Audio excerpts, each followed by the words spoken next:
5 years ago, on a Saturday morning, this lobby was crowded with members of Parliament, all of them eager to take part in the most dramatic debate since the end of the Second World War. 8,000 miles away in the South Atlantic, Argentina had invaded the Falkland Islands. Parliament was in emergency session, and the Prime Minister, Margaret Thatcher, was about to deliver the government's response. I must tell the House that the Falkland Islands and their dependencies remain British territory. No aggression and no invasion can alter that simple fact. It is a government's objective to see that the islands are free from occupation and are returned to British administration at the earliest possible moment. The government has now decided that a large task force will sail as soon as all preparations are complete.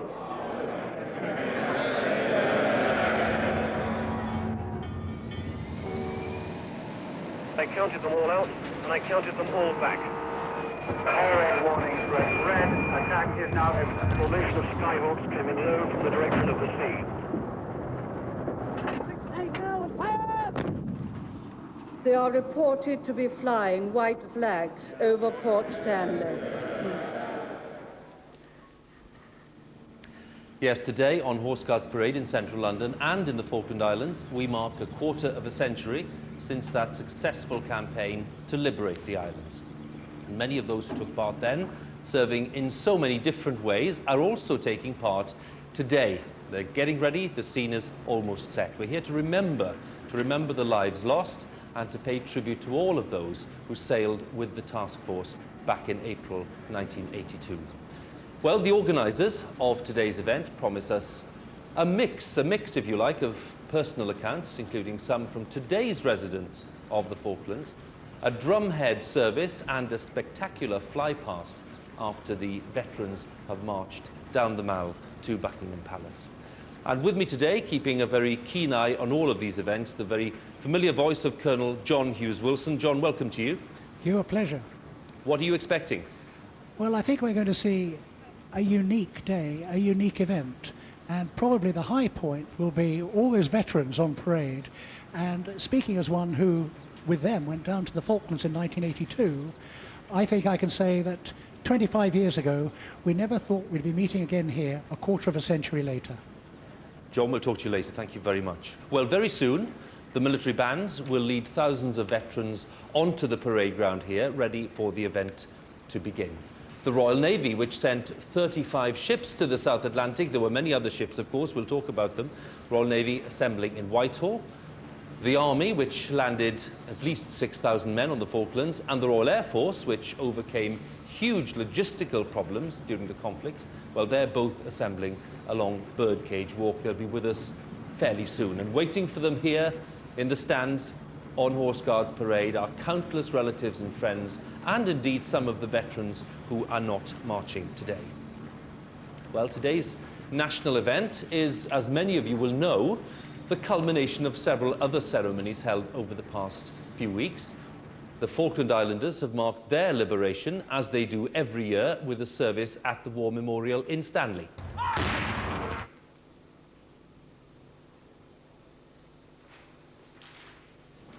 And 3 days ago, on Thursday morning, the Queen attended a service of commemoration and thanksgiving at the Memorial Chapel in Pangbourne, where she placed the last stone on a new memorial cairn to remember the fallen.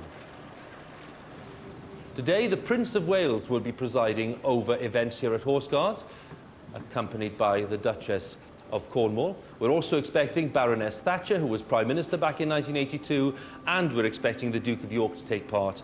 He, of course, served as a Navy helicopter pilot during the conflict. And after the event on Horse Guards, the Prince of Wales will take the salute as thousands of veterans march down the Mall towards Buckingham Palace. Let's hope that the sunshine stays with us. The day will end with a dramatic fly-past of aircraft representing those used in 1982. All of that is to come, so stay with us, because as you can see, we have a very, very impressive view of the parade ground, and that is thanks to one man, Major General Sebastian Roberts, who commands the Household Division, because this is his office.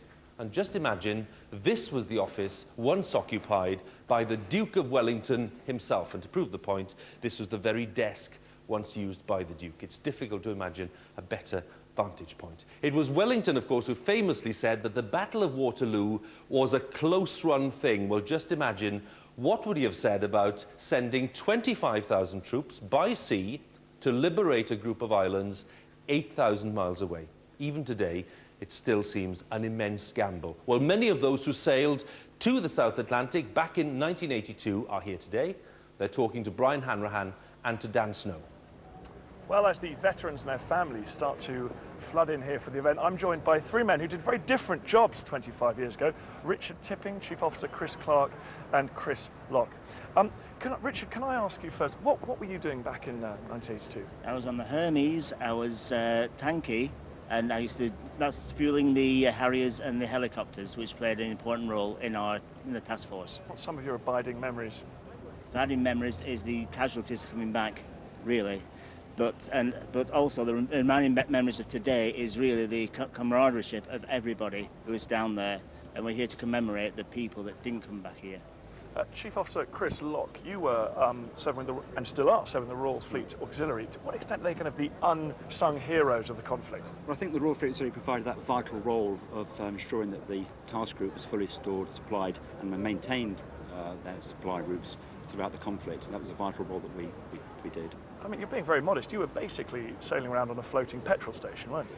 Well, I think that's true, but that was 25 years ago, and you were a young officer at the time. You don't really think about it. But certainly now, you look back and think, actually, perhaps if things were different, I may have thought about it differently. But that was a long time ago now. So, but you're still serving. So... I'm still serving, and very proud to be here today to represent the Royal Fleet Auxiliary Service. Yes. Well, Chris Clark, you were a civilian, so I mean, how did you find yourself down there? Well, I was master of a cross-channel freight ferry, the Europic ferry, and our normal run was between Southampton and Le Havre, which took about 9 hours on average. And every morning we'd arrive in Le Havre with freight to discharge, passengers going on holidays and things like that. My abiding memory is the unreality of standing on that same bridge going into St. Carlos on the 21st of May, loaded with troops, ammunition, guns, vehicles, and all this in a ship painted bright day-glow orange, which was the company colour and the company chosen for its high visibility. So how far had you ever been from Southampton before? Well, our average trip was about 9 hours, and here we'd been at sea for up to a month at this stage, and we're to remain at sea for another 2 months after that. How did it feel to be painted bright orange? Very, very vulnerable. We actually did something about it. We did splash some grey paint over it, but certainly that first visit in St. Carlos, we felt somewhat conspicuous. I'll bet you did. Well, gentlemen, thank you very much. And I'm in Birdcage Walk, where the army contingents are gathered. As you can probably see, there's a lot of handshaking and a lot of reunions going on here. The Welsh Guards, the Scots Guard, 2 para, 3 para, all the combat support units from the REME and the Medical Corps and the Air Force, or the helicopter units that were helping to find there. And so they're all here waiting to march around for the ceremonies to begin in about an hour's time. But I've got 2 people with me who were with 2 para. Phil Neame, who was one of the company commanders, and Malcolm Simpson, who was the company sergeant major. Gentlemen, you were in the first battle and the last battle, Goose Green and Wireless Ridge. Phil Neame, what was it like? You must have had some trepidation going into battle for the first time. I think there was more than a few nerves, but I think there was a mindset that when we started this, we were going to finish it only one way, and I think an awful lot of that probably goes down to H and the leadership he provided. And I've always said we could have taken 50% casualties, we'd have still been pushing forward. We were going to do it come what may, and we did. And Malcolm Simpson, when it got to Wireless Ridge and the last battle, what was the feeling then? The feeling, as Phil has just said, the fact that we knew we were going to win, irrespective of the conditions and the lack of equipment. Arriving on Wireless Ridge and actually seeing what Phil and his soldiers and the other companies had done to really kill the battle for the Falkland Islands, because Wireless Ridge was it as far as... You could see Stanley from up there, couldn't you? You were in sight. Yeah. And from the position I was in, seeing the soldiers of the battalion fighting to take Wireless Ridge, and in the back of my mind, I knew this is it. This is the straw that's going to break the back of the Argentinians, and thankfully it did. And Phil, how do you feel today? You're here with all the people you probably haven't seen for years, some of them. Well, we have kept in touch. You know, I'm not a great one at keeping in touch, but we do. And it's great to see them. I mean, I finished that experience, you know, leading a fantastic team. And, you know, it's like yesterday, actually. And Malcolm, what's it mean to you being here today? Being here today, for me, is again being very, very privileged to actually meet up with and talk to those soldiers that, again, I was so privileged to be with and serve with all those years ago. It's been brilliant. Malcolm Simpson, Phil Neal, thank you both. Have a good parade. Thank you very much. Thank you. Thank you. We'll be back with Brian and with Dan later on. Let's just explain that today's event is a joint event because 8,000 miles away in the Falklands, islanders are preparing to gather at San Carlos. This is the place, of course, where troops first went ashore and where, after the war, a cemetery was built to remember those who died. At the end of the war, the families of those who died were given the choice of having their loved ones repatriated or buried in the small cemetery at San Carlos. And while many did choose repatriation, others followed the long military tradition of burying their loved ones where they fell. Among them, men like Marine Keith Phillips, who died aged just 19, and Colonel H. Jones, we heard a reference just now, of the Parachute Regiment, awarded a posthumous Victoria Cross. And at the far end of the cemetery, looking out across San Carlos Water, there is a memorial wall which bears the 174 names of those who were lost at sea. Well, later this afternoon, there'll be a drumhead service taking place on Horse Guards and in San Carlos. We'll be seeing both of them, and in San Carlos, the Earl of Wessex will be laying a wreath on behalf of the Queen.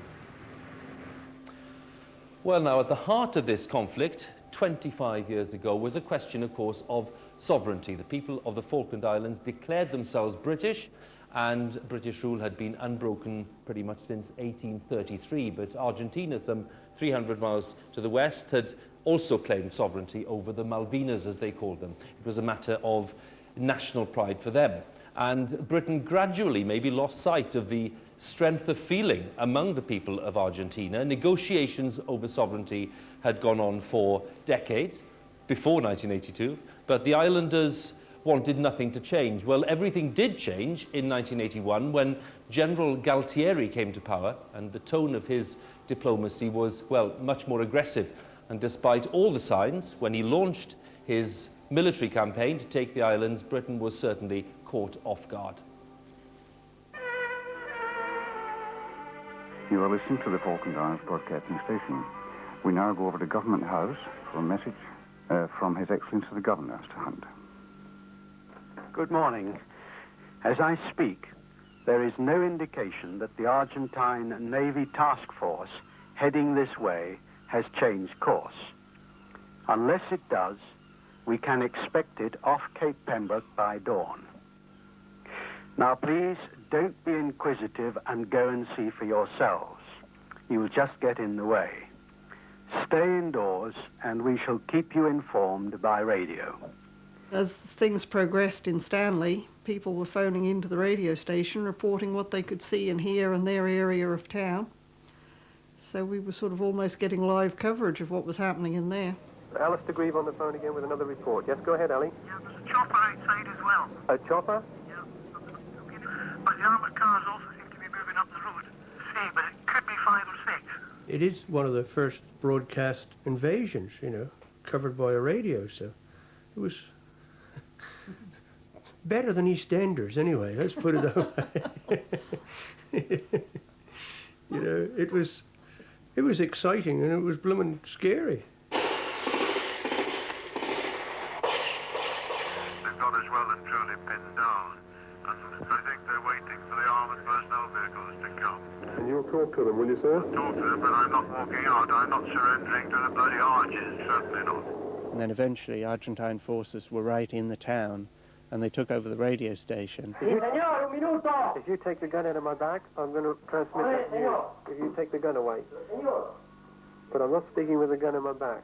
As this went on, the reality was sort of, building and building, and then finally, after making a number of these statements, they played the Argentine national anthem, which was just sickening to hear, and I realized then, this is real.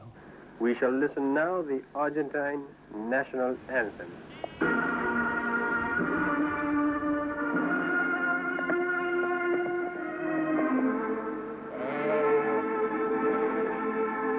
When I heard the Argentine national anthem playing on the radio, I just turned it off and never listened anymore until the war ended. Scared and absolutely gutted, more than anything. It's a funny feeling to wake up and find you've lost your birthright. The only thing I can think of that perhaps you could liken it to is rape, because you feel totally violated and you've lost everything.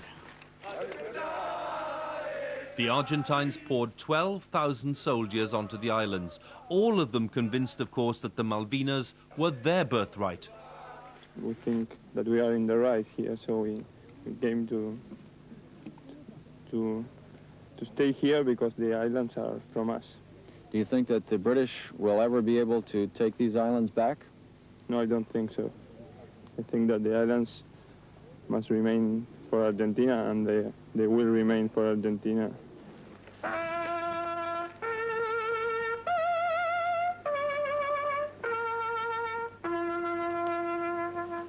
I'm staying. I'm staying if it remains the Falklands, but not Argentina. Subordinación y valor. The islanders simply refused to cooperate. They would not drive on the right-hand side of the road, and they would not teach lessons in Spanish. They wanted the school to remain open. And my first reaction was, no, the school will close.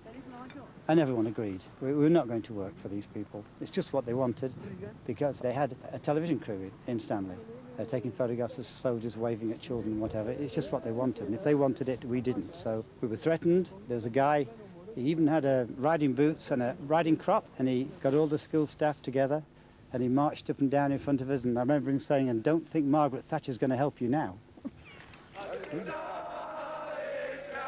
I think everyone hoped that, we would be rescued somehow, but I'm not sure that everyone believed a military force would be sent. So, when we did finally hear the task force was coming, that was like a miracle, I think, to us.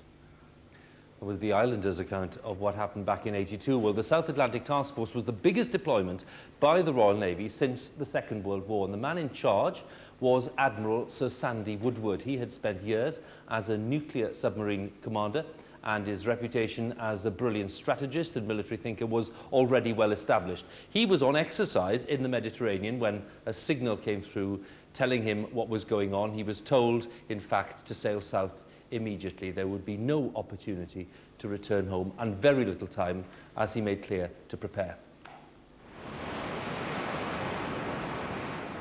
I always enjoyed this photograph.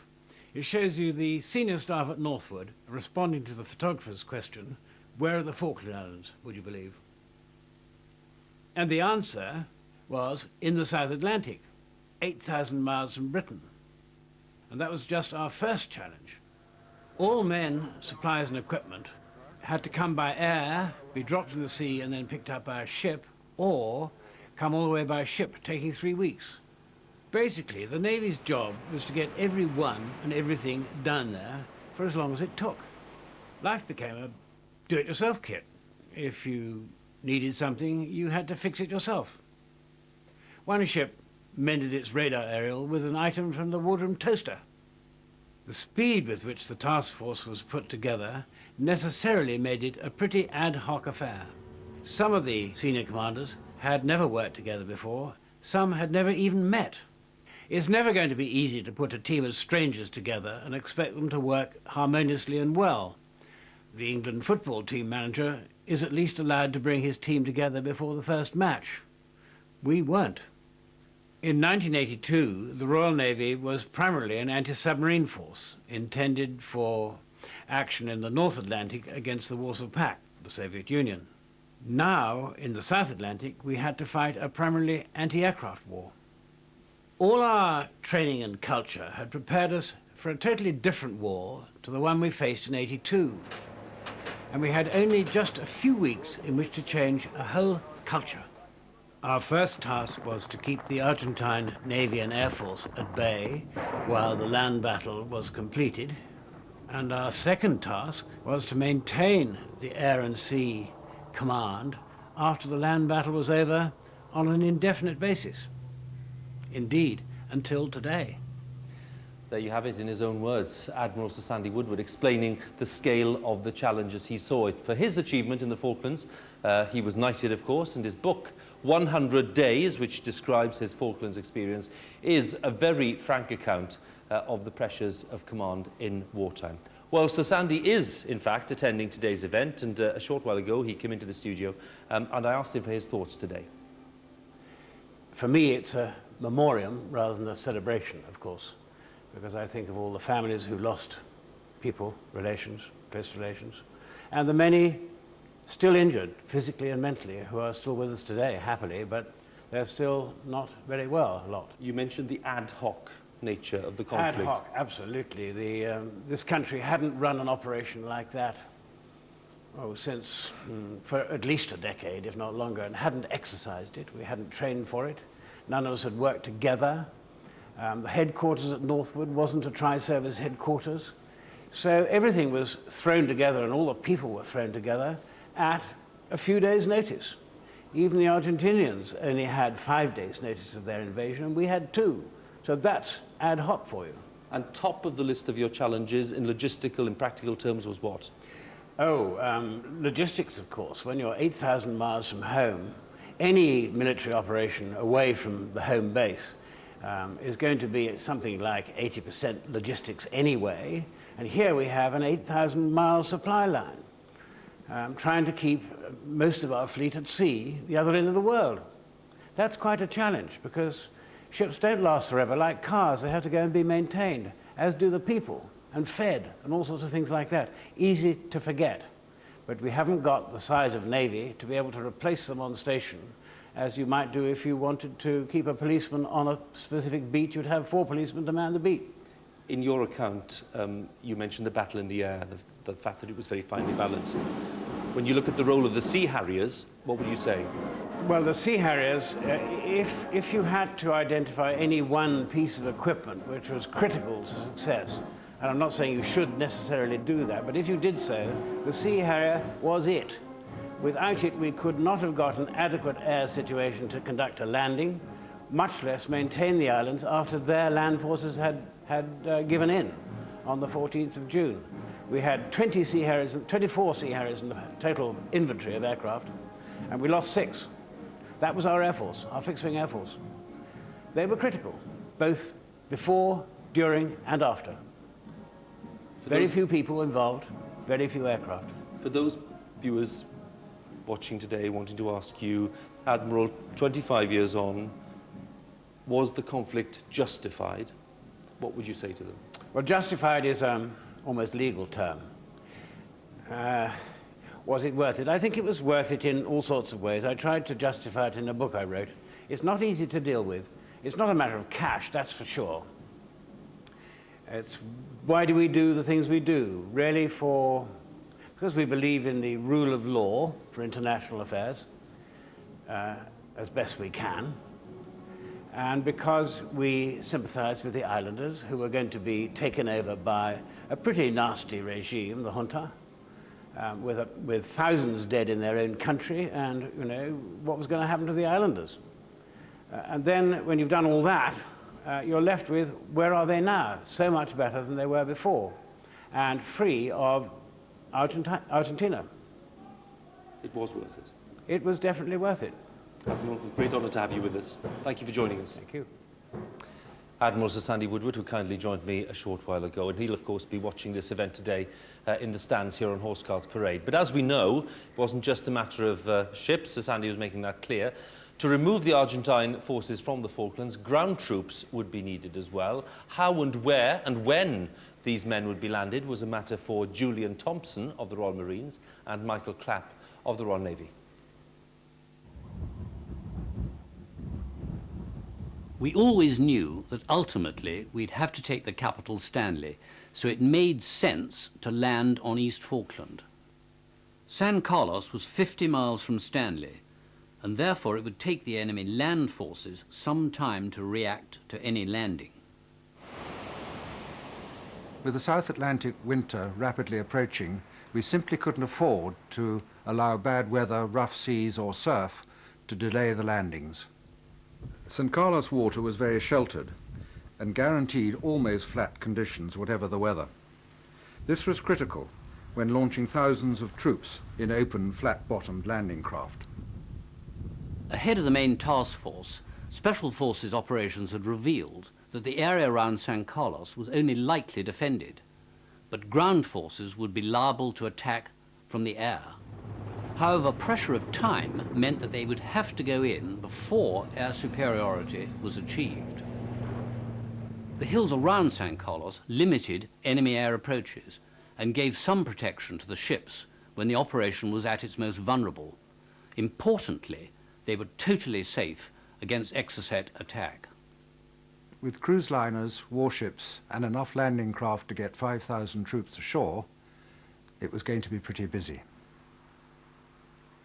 St. Carlos water provided good deep anchorage, with just enough room to squeeze every ship in. We knew we couldn't go home and try again. This was a one-shot operation. We had to get it right first time. Julian Thompson and Michael Clapp, who are now, of course, getting ready for the muster on the parade ground itself. And, of course, it's been a very busy weekend. Yesterday, the Queen's Birthday Parade here on Horse Guards Parade. Huge crowds for that, 25,000 people in St. James's Park and some 8,000 people in the stands. And an equal number today, I've no doubt, maybe even more, because it's a nice sunny day. We're going to join Dan Snow once again with Julian Thompson and others. The sailors are all starting to file into the street behind us now, so they're going to turn up on time. That's good. I'm joined now by three men who had as much influence over the operation, really, as anybody here today. Captain Michael Clapp, Lieutenant Colonel Ewan Southby Taylor, and Major General Julian Thompson. First of all, you were a Commodore back then, in charge of all the amphibious forces. I was. What's it like being here today?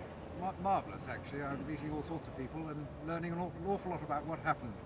And what does today mean? Difficult. I hope it's not the last time we celebrate the victory.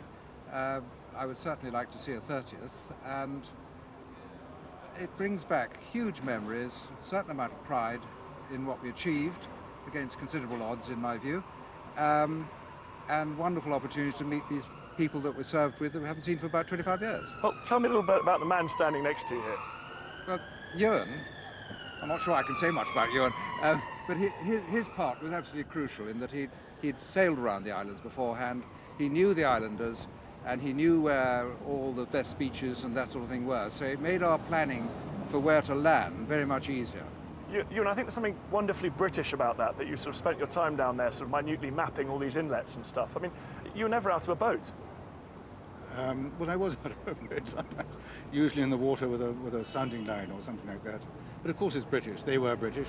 They had to remain British.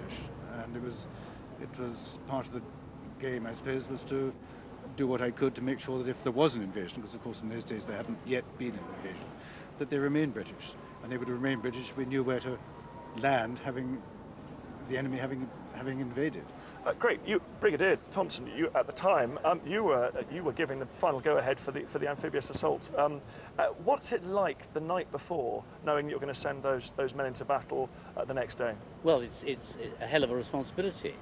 5,000 men, mostly young, splendid young men, and I had responsibility with Mike Clapp for their lives. And indeed, we had responsibility also for the success of the operation, and our country was relying on us to get it right. Standing here with these gentlemen here, it's a reminder, it is teamwork. I mean, it was an extraordinary team down there, wasn't it? It was a great team, a winning team, and that's why we won. But it must be tricky. I mean, most of you had never met each other before you got down there. Well, we had. I knew Ewan very well. I'd known him for years and years and years. I knew Mike Clapp, and the Navy Marine team is quite a well-knit and well-trained team. Great. Well, thank you, gentlemen. Thank you very much. Dan Snow with some of those who took some of the biggest decisions of the Falklands campaign and whose achievements, of course, are being remembered today in the event that's about to begin on the parade ground. Now, judging by the hundreds of messages left on the BBC website, many of you have a very clear memory, for all kinds of different reasons, of those days in April, May and June 1982, and lots of you maybe will be able to recite the end of this report.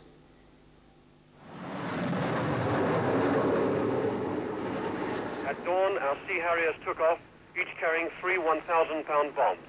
They wheeled in the sky, before heading for the islands, at that stage just 90 miles away. I'm not allowed to say how many planes joined the raid, but I counted them all out, and I counted them all back.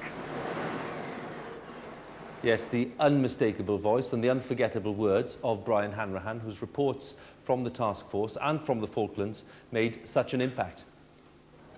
I'll be sailing aboard HMS Hermes and sending back reports as and when naval secrecy allows. A very young-looking Brian, filing one of those famous reports back in 1982. Well, Brian has recently returned to the Falklands to visit some of the places where the course of the conflict was determined, and this is how he tells the story of the conflict 25 years on. The landing was carried out by stealth rather than force. The ships moved into the main channel between the Falklands and dropped anchor, saved from the sight of an Argentine garrison only by the dark, moonless night. For the next hours, the troops clambered down scrambling nets lashed alongside into the landing craft that shuttled back and forth to the shore. It was an agonizingly long operation, nearly 4 hours from start to finish, all carried out in total silence, both real silence and radio silence.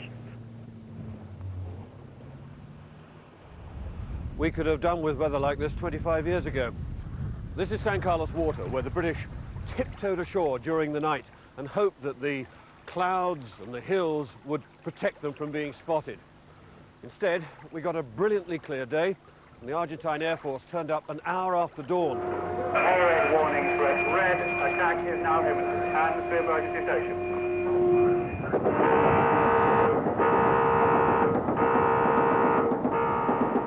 Wave after wave of air attacks came against the fleet.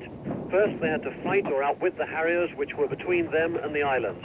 Then they had to go through the task force frigates and destroyers, which were deployed to put up a missile screen. But still, some of the attacking planes got through to where we were anchored.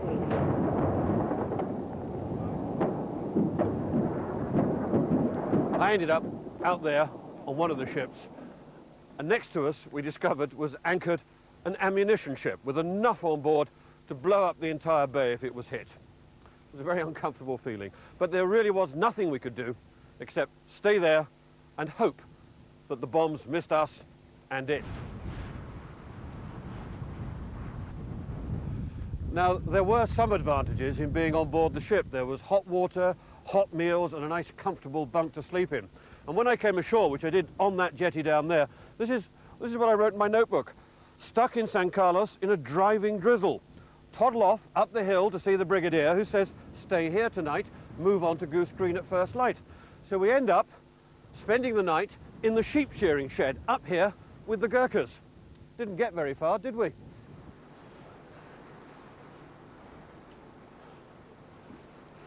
It wasn't a very comfortable night. These are the impressions that I jotted down. The scent of lightly flavoured curry, bedding down under ground sheets to keep off the rain, mud and more mud. Men being shouted at to stop cooking or showing lights. Having to do everything in the dark. Long hours of darkness, nothing to do.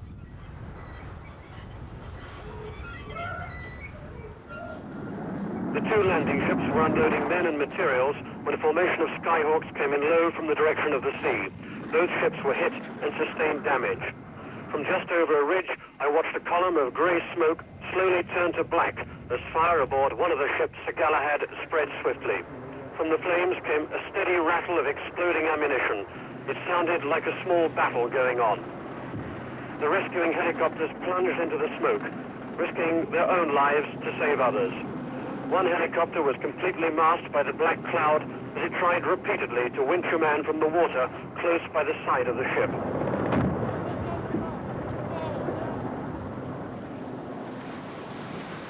This was a moment of real helplessness. All we could do was stand on the headland back there and watch the fire raging out in the bay. It was a fire that was still burning more than 2 weeks later when the Welsh Guards came back here for a memorial service. The RSM read out a long list of the names of all those who died, and then the Guardsmen sang Land of My Fathers before the Galahad was towed out to sea and then sunk as a war grave.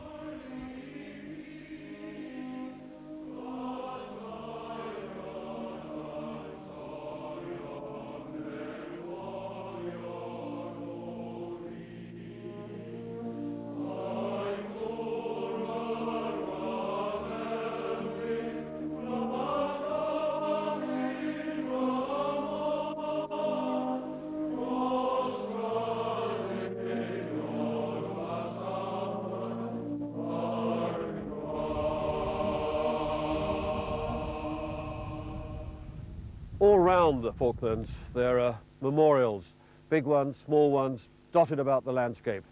A reminder that wars kill people. They're what happens when politics breaks down and the politicians call in the soldiers to clear up the mess. A role that I've found they always accept quite phlegmatically. I wish I had a penny for every time someone said to me, if you can't take a joke, you shouldn't have joined up. And it was that attitude that probably carried the British through, because what they had to do now was to put Fitzroy and the tragedy there behind them, regroup the forces, and then send them up here into the mountains to begin the final assault on Stanley. And that assault began just 3 days later. From here we could see Mount Tumbledown, where the Scots Guards would advance after dark. And beyond it our first glimpse of Port Stanley. From the town, the smoke of fires was already rising, but somebody spotted our position and the Argentine artillery opened up on us. Everybody scrambled for cover among the rocks and stayed there for several hours as the Argentine gunners felt for our position.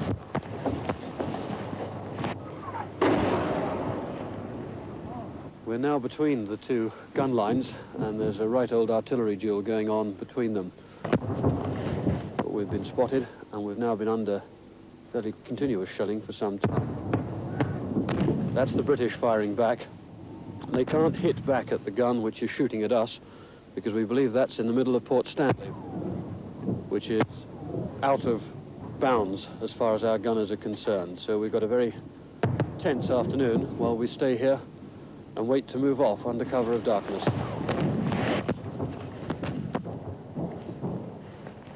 And then, quite suddenly, the whole position changed. The Argentinians weren't fighting, they were retreating. Is there a white flag flying? There is a white flag flying over Stanley. Very marvellous.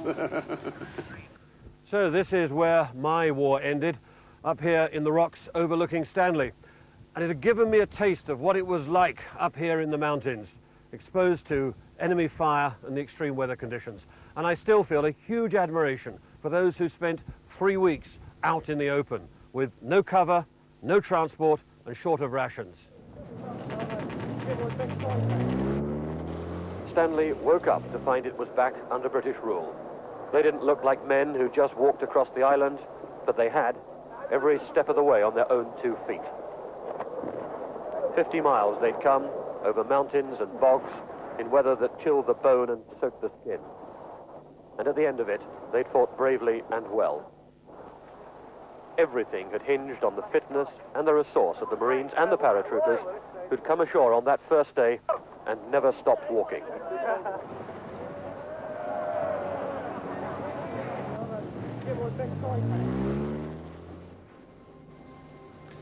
So here on Horse Guards Parade, we're getting ready for the event to begin in around 15 to 20 minutes' time, and the Prime Minister, Mrs. Blair, have already arrived. Mr. Blair, of course, who in just 10 days' time will be handing over to Gordon Brown as the new Prime Minister, and we are in fact expecting the Chancellor to be attending today's event as well. So Mr. Blair ready to take his place in the stand along with other politicians, including David Cameron, by the way, and Sir Mingus Campbell, and lots of senior military figures too. We'll have a look at them in a while. In the meantime, Brian Hanrahan has been talking to some of the veterans.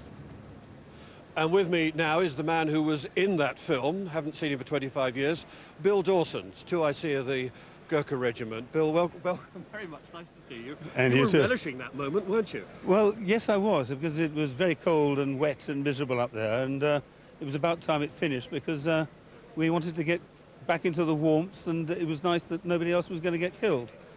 And with me is one of your company commanders from that time, Bhuvan Singh Limbu. How did the Gurkhas feel about the end of the fighting? Well, we were up there on the start line, lying down, waiting for orders to move forward.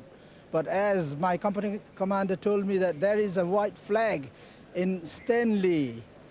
You looked pretty disgusted, the ones I saw, that you didn't actually get into the war.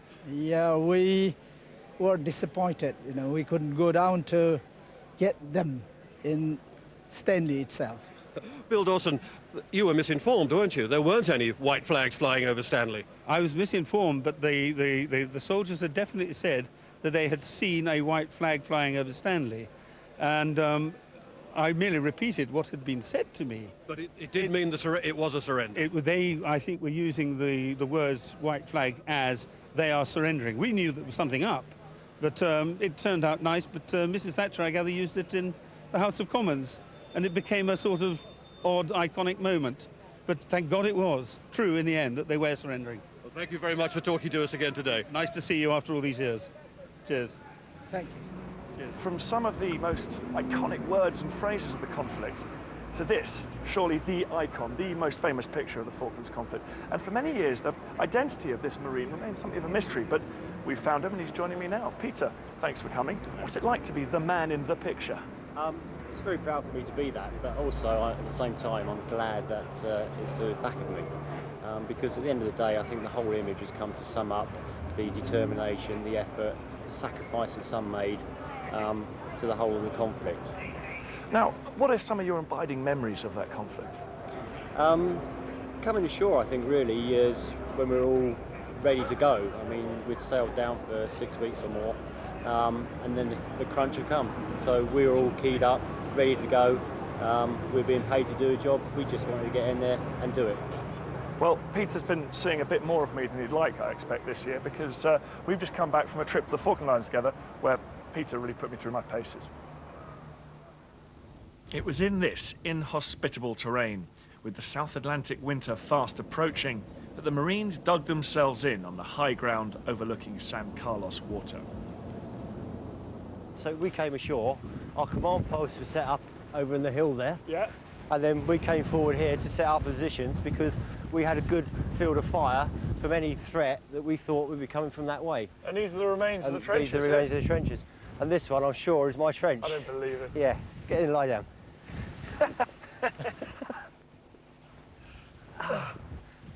Comfy? Lovely. Yeah. And you see, they're designed to take your full body, and they're quite comfortable. You get down out in the wind. Oh, lovely. Bear in mind, you'll have 18 inches of soil above you to give you any protection. Yeah. And this is where we spent our time. We had our fire trench in the front here, and when you weren't doing anything, you were either A, making improvements to your trench, or you were getting your kit ready, or you're just sleeping and cooking. I could use a kit now, actually. Yeah. How many days and nights are you in here for? We were here probably 5 or 6 nights before we set off for our little yomp. Yeah, it's quite cosy in here, yeah. actually. So this is the stuff you were carrying, This is a kit, yeah. There's your fighting order there. All right then, load me up. That's all your ammunition, food, etc. for a day, 2 days at the most. How heavy is this? 30, 40 pounds? That weighs in around about 36 pounds. Bear in mind you've got your personal weapon as well, which could be about another 12 pounds. So if it's just this, I'd be all right? Yeah. It's that I'm worried about. But then you got this. And this normally weighs in around about 80 odd pounds. And that's normally your sleeping bag, sleeping mat, extra ammunition, radio, batteries, etc. And in many ways, this is what makes the Falklands famous, isn't it? The amount of stuff you guys carry. I got you a map. Stanley's that way. I'll see you there. Thanks very much. I suppose you've already done this.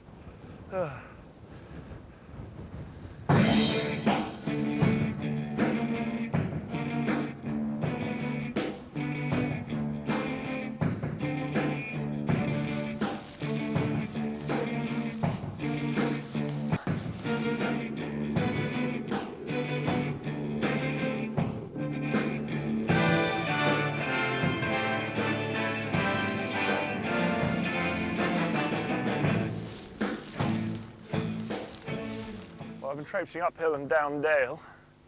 Now I've come to one of the many streams that cross this benighted island. Probably end up falling in.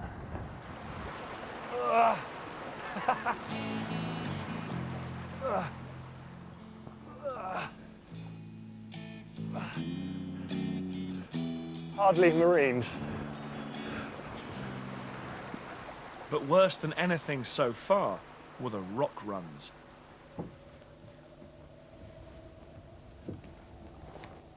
This is hard enough during the day with both hands free, but they were trying to do this at night and they were weighed down with extra weapons, obviously their rifle and other things like the Milan and machine guns. You could break your leg in this easily, and I'm not carrying anything. You know, I used to think I was pretty physically fit, but today I'm reevaluating that. I'm worried I've gone a bit soft. My lungs feel like someone's poured TCP in them, they hurt. And earlier I was just feeling a bit sorry for myself, and then I suddenly remembered that I slept 8 hours in a bed last night, and Peter and his mates did this day after day, carrying weights more than this, sleeping out in the frost, a broken sleep under the stars, and under permanent threat of air attack, and they had to fight a battle at the end of it. I'm almost ashamed of myself. Luckily, just over the hill, the old hand had a few tricks up his sleeve to help me get through the day. You would normally try to have some sort of snack or a cup of tea or something like that, because obviously you exerted yourself quite a lot, so you just need to get a bit more sugar in you. Obviously, especially in the temperatures we work in, it is good to get a hot brew inside you as quickly as possible. This is our little protected Put that in, area. yeah. So if you just want to chuck a couple of them in there, Dan. Oh, they're just like barbecue lighters. Just like barbecue lighters, yeah. And if I let you do the honours, bear in mind, in the situation we're in, one person is going to be on watch, so it's a buddy-buddy system. Okay, you can look out. I'll try and get this. That must be a good feeling, after wandering halfway across the island, getting a good flame going. Chicken pasta and mushrooms? Why not? There you go. Best before 1982. That's all right. These things don't go off, huh? There we go. Whack it in. I've given up worrying about my icy, soaking feet quite a long time ago, but how do you guys deal with that when you're up here for days at a time? Well, we had a routine, you know. The idea being that you bivvied up at night, you put dry stuff on, and basically what we do, you get a wet pair of socks, and you tuck them into your waistband or under your armpits and hope that your body heat would help dry them out. And if you knew you were starting off again in the morning, you'd actually put your wet stuff back on. That must have been... Not nice, not nice. And of course, the last secret weapon in every British infantryman's arsenal. Get a spoon. If I'm eating this, you're eating this. Only if you insist. It's been a long time. It's been a long time since this was created. I think I'll try a bit of the pasta. On the night of the 11th of June, Peter and his fellow Marines in 4-5 Commando prepared to attack Two Sisters. In the broken, jagged rocks, the Argentinians were well dug in, and the order was given to fix bayonets.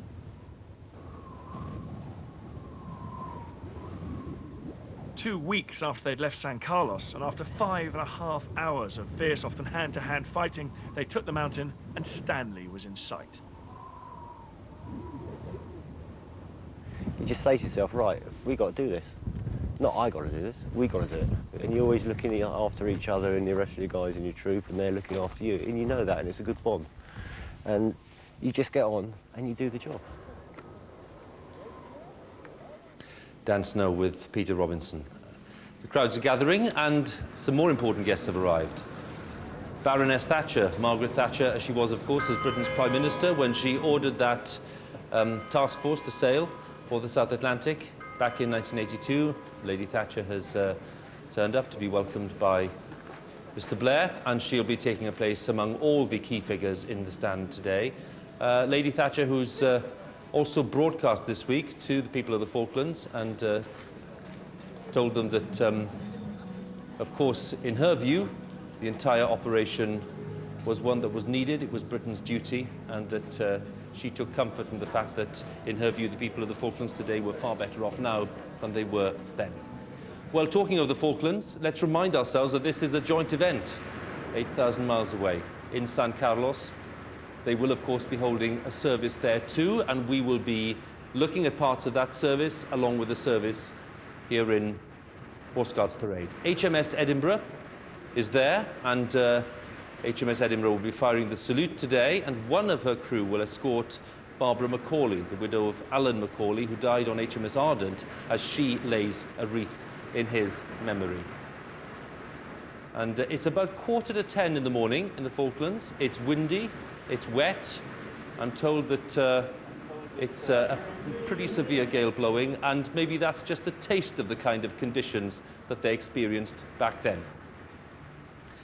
Now, for 10 weeks, the Falkland Islanders lived under occupation, not knowing what their fate would be. There were 2,000 of them, and they were, of course, powerless to resist an occupying Argentine force of over 12,000 men.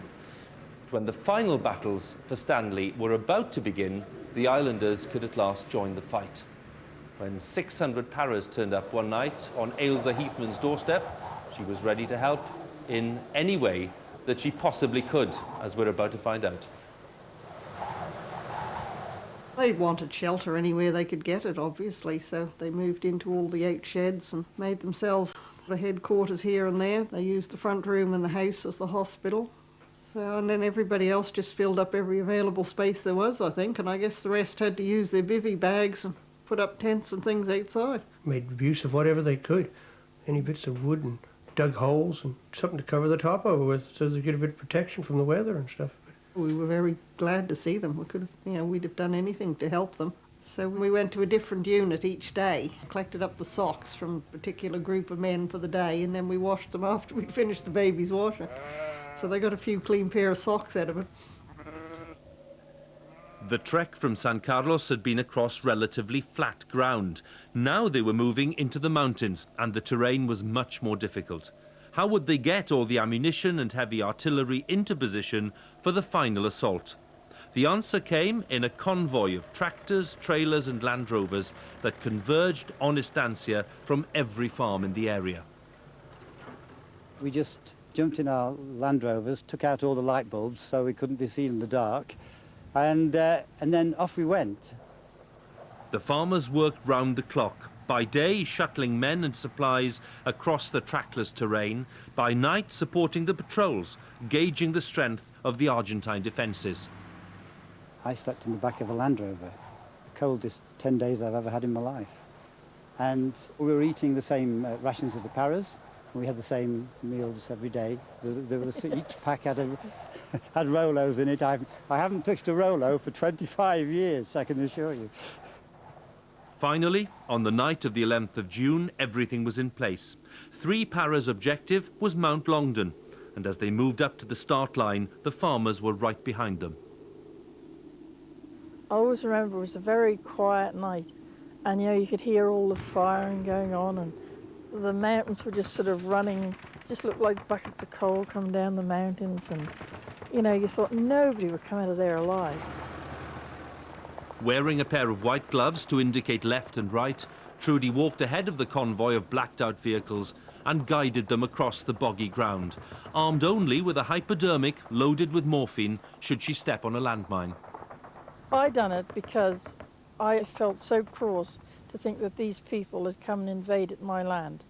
And if there was any way that I could help, to get rid of them, well, I was prepared to do it. That's why I did it. Even at the risk of your own life? Yeah, even at the risk of my own life. Because with the Argentine, no way would I live here under an Argentine flag. So if I had died, well, I died trying to do something that I believed in. I mean, to be involved in it was, for me, very humbling. I was 35, 40, I've never heard a gun fired in anger or anything like that. But the soldiers, they were all so young, very young, and so enthusiastic and so professional. And they did an amazing job, and we are grateful. Yeah. And always will be. Oh, yes, definitely. And we've got a couple of members of 3 Para with me now. Captain Bob Darby, Colour Sergeant Brian Faulkner. Brian Faulkner, do you remember getting your socks washed by Ailsa? Well, she did assist me with washing them. Tried to persuade her to do it was hard because she had a few problems on her hand with a new baby, but she did help, and a few of the members she helped as well. Hello, Ailsa, how are you? So it was a big gamble for the Falklanders, wasn't it? They were really putting themselves into this. They put themselves right on the firing line, particularly the people that came down to Estancia and supported us. They were amazingly wonderful people, they really are. And they were as much part of our battalion as any of the riflemen. And you went on from there to Mount Longdon, which was one of the really fierce battles at the end of the war. Yeah, they say it was, yeah, it was. You lost Sergeant Mackay there, who got a VC. Yeah, Ian Mackay. That's right, Ian Mackay. I was part of the medical team that evacuated 23 of our own dead and 47 wounded, along with the Argentinians over the 2-3 nights that we was fighting there.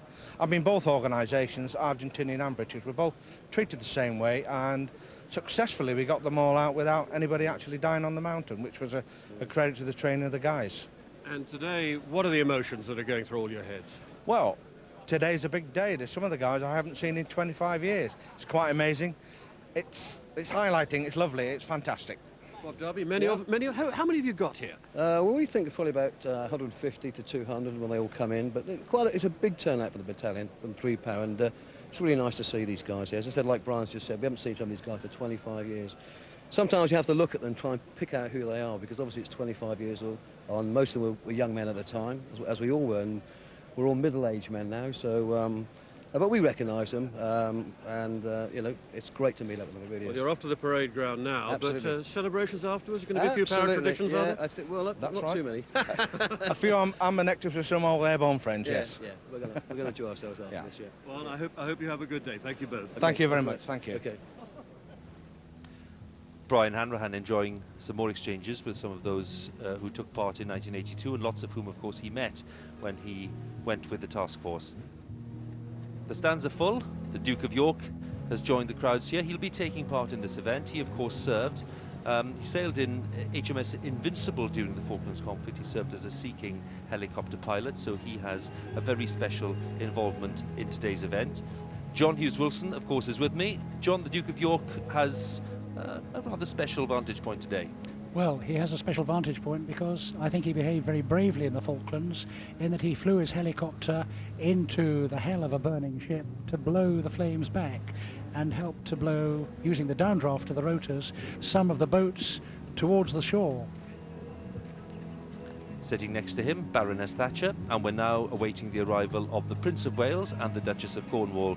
The Prince of Wales is presiding over today's event, and his motorcade is making its way now down along the approach road towards Horse Guards Parade itself. The state trumpeters standing by on the Citadel building to announce his arrival. And they're looking forward to an event that includes lots of personal accounts of what happened back in those months of 1982.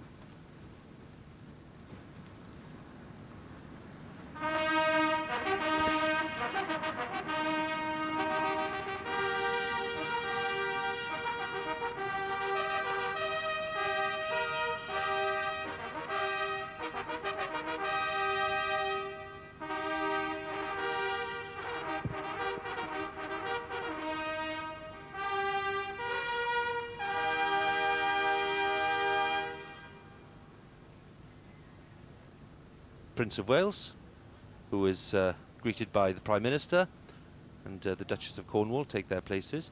Prince of Wales, who holds the rank of Admiral in the Royal Navy. He joins the senior military figures who are here today as well. Greets Baroness Thatcher, takes his place alongside her and Mr. Blair in the stand.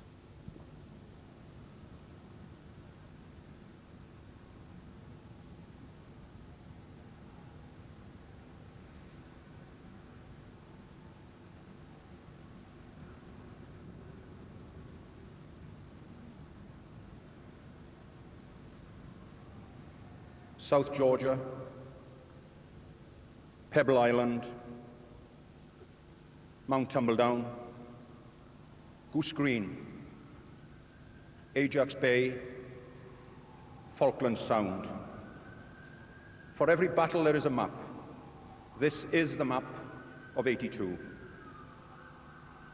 Here where the black-browed albatross looks down on bleak kelp, shores and bays, a ragbag of tankers, liners, freighters, ferries and men of war appeared from half a world away as the winter closed in the year of '82.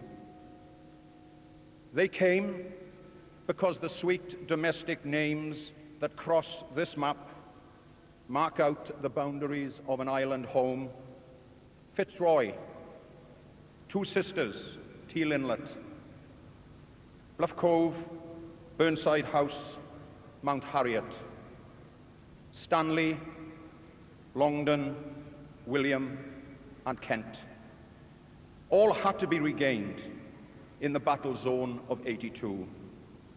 The Murrell Bridge, Estancia, Top Marlow House, Darwin Hill, Wireless Ridge, San Carlos Water, Against the odds, the job was done.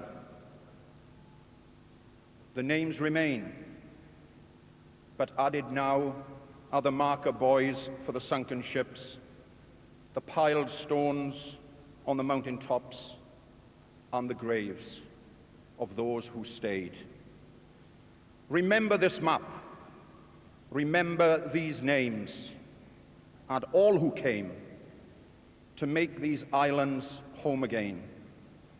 This was the task force of '82.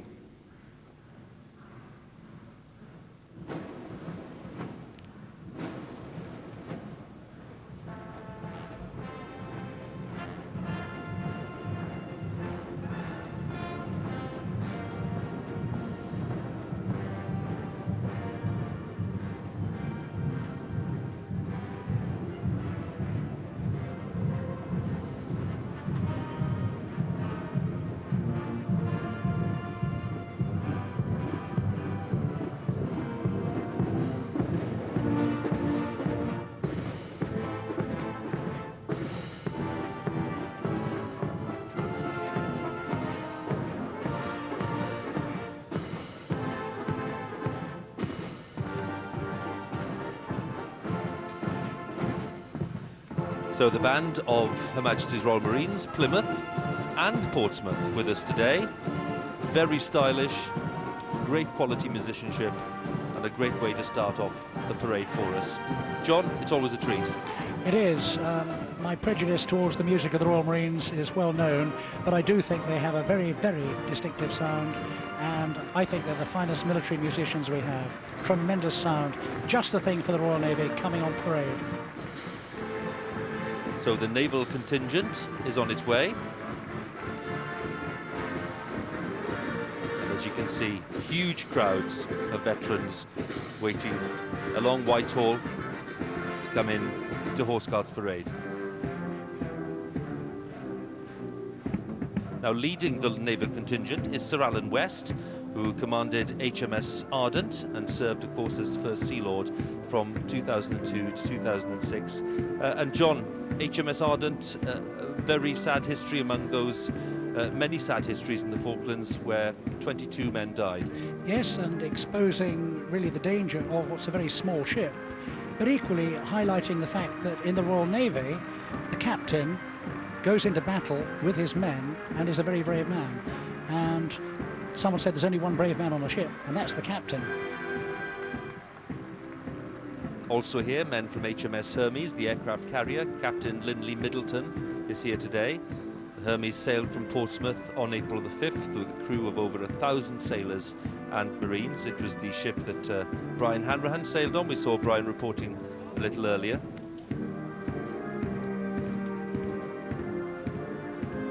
HMS Broadsword represented. HMS Invincible, the other aircraft carrier, of course, along with HMS Hermes, and that was the ship in which the Duke of York was based. She spent 166 days at sea, and that's a long time to go without a local supermarket round the corner. Also represented, among many others, HMS Antrim and Exeter and Bristol, HMS Argonaut, HMS Plymouth, HMS Brilliant and Avenger, and Fearless, Captain Jeremy Larkin, the flagship of the Commander Amphibious Warfare, Commodore Michael Clapp, and of course the HQ for Brigadier Julian Thompson. We heard from both men earlier today about the challenges that they faced. HMS Sheffield also represented. HMS Sheffield sank on May the 10th, and 19 men from the Royal Navy died, and one Chinese worker died too that occasion. I remember the tremendous shock when Sheffield was hit by an Exocet, caught fire and eventually sank under tow. And we now believe that the missile didn't even explode. It was just the fuel, the burning fuel, that set her on fire. HMS Endurance represented here today by 14 men. HMS Intrepid and HMS Cardiff and HMS Coventry.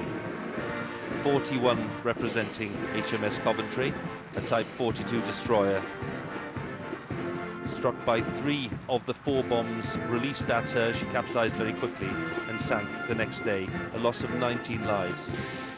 Indeed, and one of the tragedies of the Falklands was that the captain knew he was being sent forward into danger almost as a bait to draw the Argentine bombers away from Admiral Woodward's king ships, the carriers.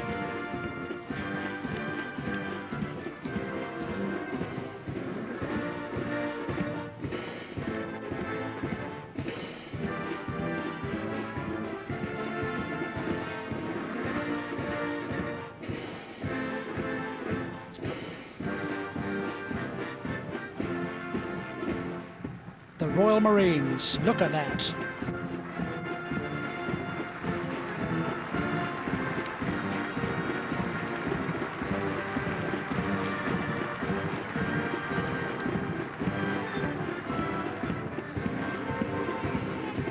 Very impressive welcome for the Royal Marines on Horse Guards Parade, of course, as you'd expect, John, given what they achieved.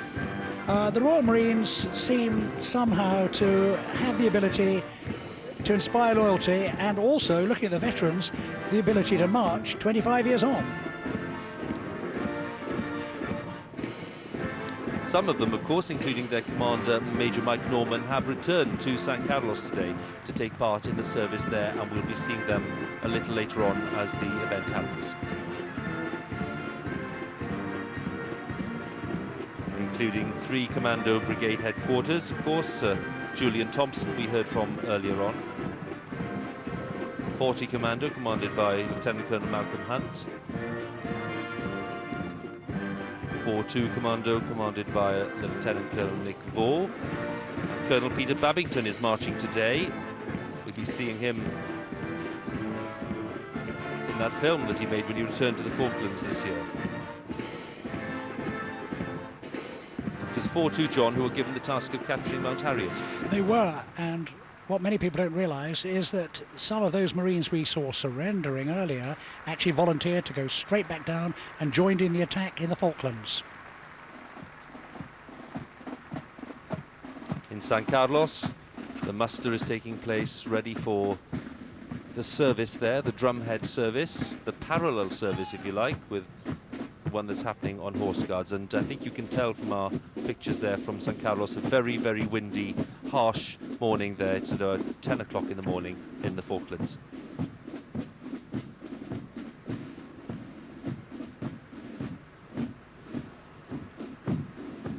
Back on Horse Guards, the Army ready to take place on Horse Guards Parade. Band of the Scots Guards and the Welsh Guards leading the way. Senior Director of Music, Lieutenant Colonel Bob Owen for the Scots Guards. Contingent led by Lieutenant General Sir John Kisley. And he'll be taking part in the event too later on. And he was a company commander in the 2nd Battalion Scots Guards during his time in the Falklands.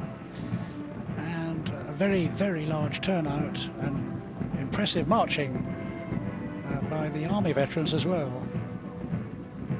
Among them, the Blues and Royals, commanded by Lieutenant Mark Corrith, who is a sculptor now, and he created the beautiful sculptures at the Falklands Memorial Chapel in Pangbourne, which we saw at the service on Thursday, attended by the Queen and by Baroness Thatcher.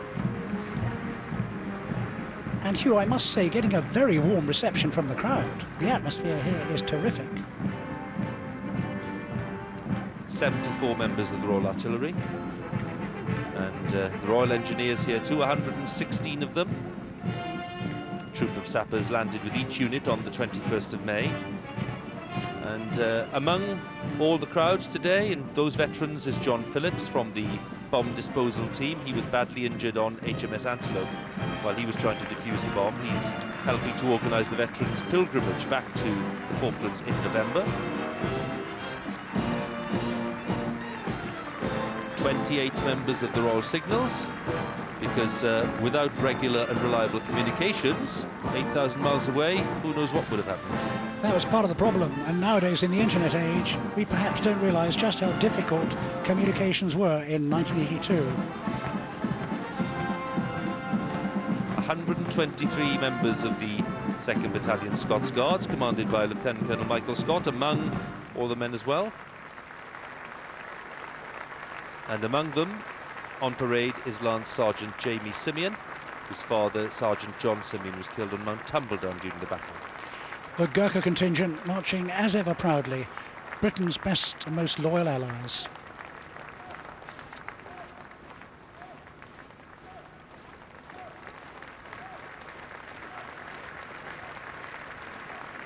We see the form of the event taking shape because they are forming in a great big open square around the stage that's been set up, the stage in 2 sections.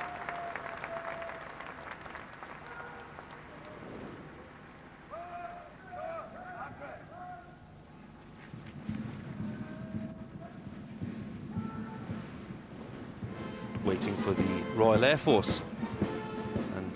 They're on their way. 108 members of them, and as they do, we can see that the muster in the Falklands is also almost complete in San Carlos at the cemetery overlooking the waters there at San Carlos Bay.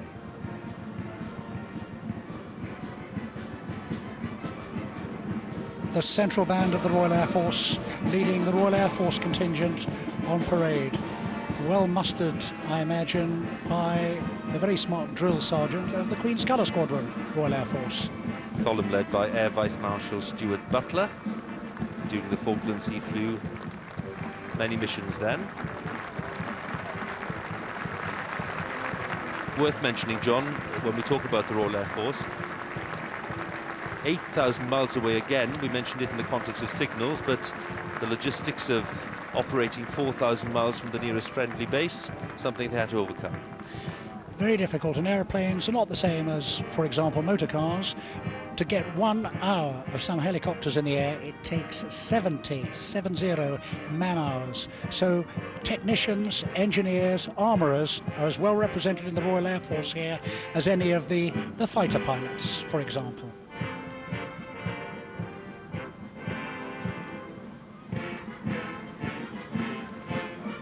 Among them, pilots from the Harriers, the Chinook helicopters, Hercules, the Nimrods, the Vulcans, of course.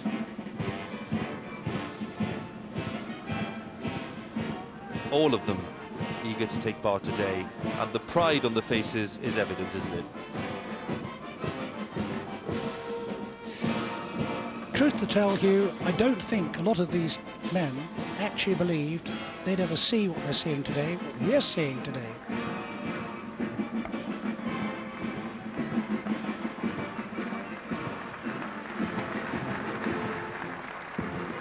Once the muster is complete, and once everyone's happy, they've checked they're in the right position, there'll be a welcome from Lieutenant Colonel Tony Davis, and then the event will unfold with some films and some singing, some readings, and we'll eventually have the drumhead service.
So this is Lieutenant Colonel Tony Davis, who's going to welcome everyone to this event.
Your Royal Highnesses,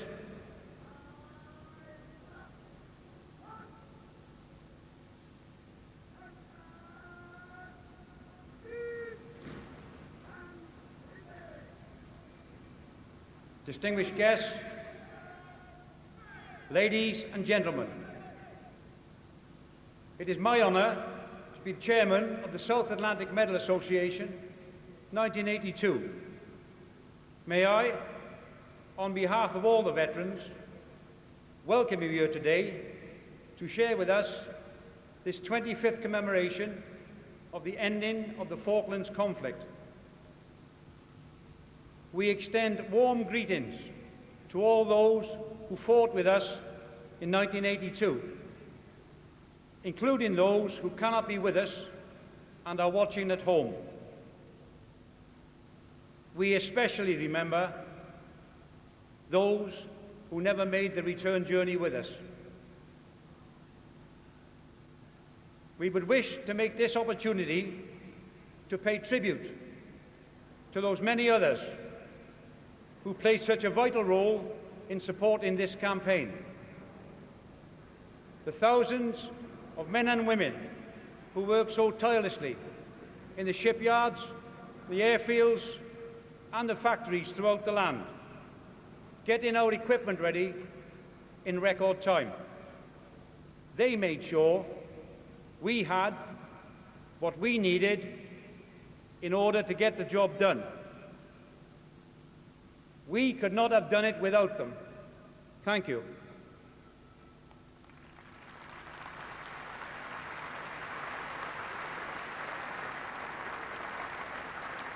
Today, the people in the Falklands will share in our commemoration at San Carlos. They are very special to us. Many of us have experienced their friendship and hospitality at first hand, and we shall see on film of the recent visit of Peter Babington of the Royal Marines, and also Betty Sullivan, whose husband Paul of the Parachute Regiment died at Darwin in the battle for Goose Green. The government has now decided that a large task force will sail as soon as all preparations are complete. Peter Babington had just driven 500 miles from Devon to Scotland for a family holiday when a phone call at 3 in the morning summoned him back to barracks.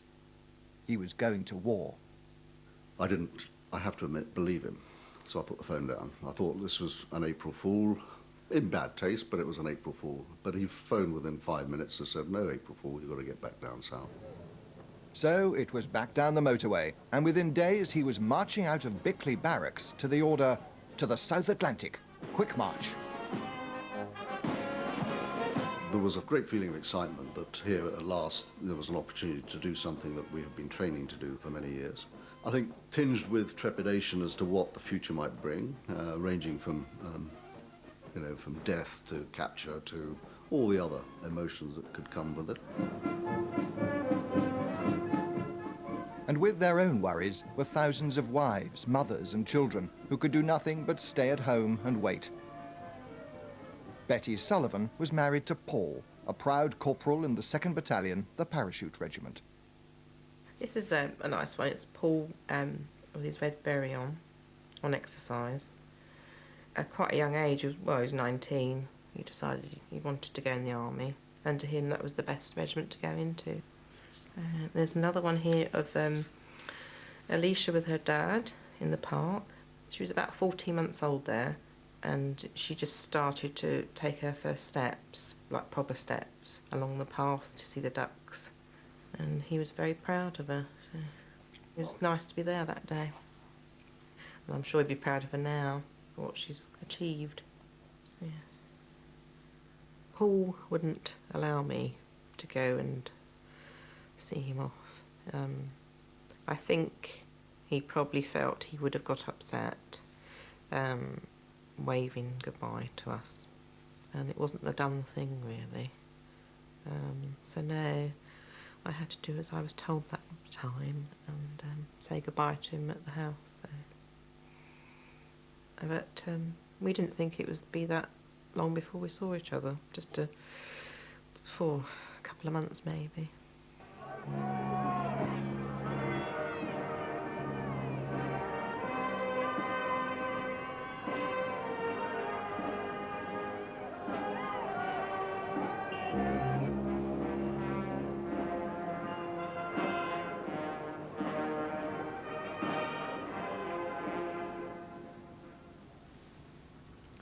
Bet Sullivan. Well, Steve Newland of 42 Commando Royal Marines, who was on board Canberra in '82, will now introduce the Royal Marines Band. As Canberra sailed south, there were amongst us a group of people who took on chameleon-like qualities. 1 minute training as stretcher bearers and medics, the next as armed sentries and assault station guides. They were the jack of all trades, but masters of one. Whether it was with a rendition of Sir Cliff's Summer Holiday with our words, or a full broadside of Royal Britannia, they had the ability to make us feel 10 feet tall in a heartbeat. Affectionately known as Bandy, but more commonly referred to as the Corps' very own rock stars, they had the ability to basically make us feel real good when it counted. Therefore, I have to thank, and I'm proud to introduce, the band of Her Majesty's Royal Marines.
Great sound of the bugle march, Per Mare Per Terra, performed by the Royal Marines Band.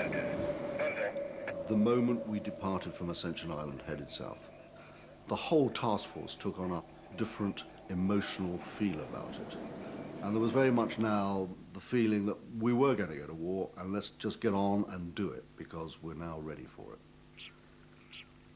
On the 21st of May, I was on the SS Canberra, and we came into these waters during the night. But I remember coming up on deck at first light to see this beautiful clear blue skies, the sun shining. And I thought, my goodness, we're in trouble here. Everybody is going to see us. And, you know, within an hour, the air attacks had started. We felt incredibly unsafe on board this big cruise liner under air attack. It was a very unpleasant sensation. You were surrounded by 12-foot high plate glass windows that couldn't be made bomb-proof. Keep well clear of that ladder. And I think there was great pleasure at the moment you put your feet on the ground, because once Marines are on the ground, they are in charge of their own destiny. They're not beholden to anybody else. And I think it was with a great relief that we hit the shoreline. There was a very definite feeling that things had started now and that they had to be brought to a conclusion as quickly as we could. Over the next few days, ashore was the best place to be, as the Marines watched the ships suffer wave after wave of Argentine air attacks. I lived on a small military quarters estate, so all our families knew each other and were very closely interlinked. The captain of Arden, for example, which was a ship sunk on the first day, was a member of that estate. So when you see ships taking damage, you do feel that this is your organization that is taking a punishment. On the plus side, we were also noticing we were punishing the opposition as well. So you have to accept that in a war there will be casualties, but it doesn't make it easy to accept it.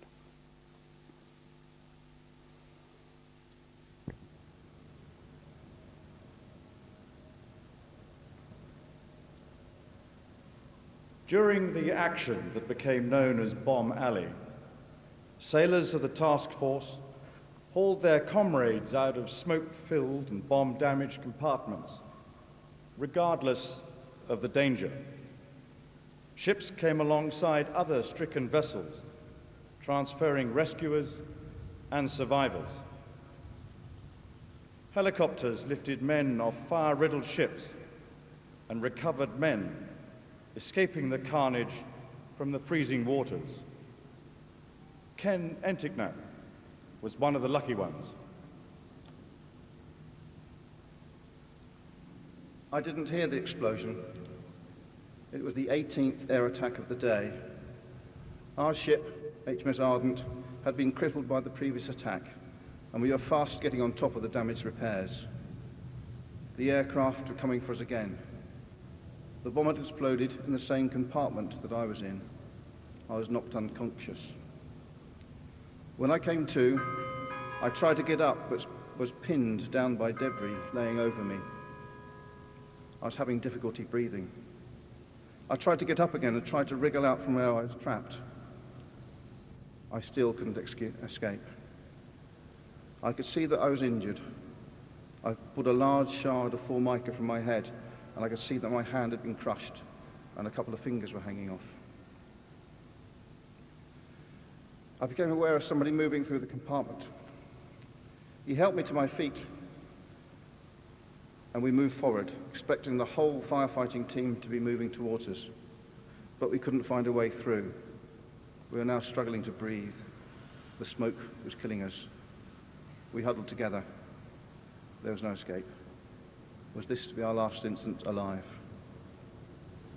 And then, like a miracle, we got a waft of fresh air and a glimpse of daylight from a hole in the starboard side. This gave us strength, and we moved through towards the light. But again, our path was blocked, this time by fire. We struggled through the wreckage into an after compartment and found a gap under a winch, which we shuffled through onto the upper deck above the tiller flat. We stood on the edge of the deck, inflated our life jackets, and able seaman John Dillon and I jumped into the freezing water. A helicopter appeared overhead, and moments later a man splashed down in the water next to John. He grabbed him, wrapped his arms and legs around him, no strop, held him tightly, and up they went into the cab. It was my turn next. The man, a surgeon commander, appeared like the angel Gabriel in front of me. hooked onto the strap on my life jacket, and I too was hoisted into the cab. As I was flopped onto the deck of the helicopter, I heard Surgeon Commander Rick Jolly shout to the pilot, "Get these to Canberra, quick."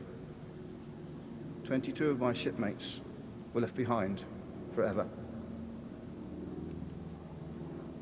We have fed our sea for 1,000 years, and she calls us still unfed. Though there's never been a wave of all her waves, but marks our British dead. We have strawed our best to the weed's unrest, to the shark and the shearing gull. If blood be the price of admiralty, if blood be the price of admiralty, if blood be the price of admiralty, Lord God, we'd paid in full.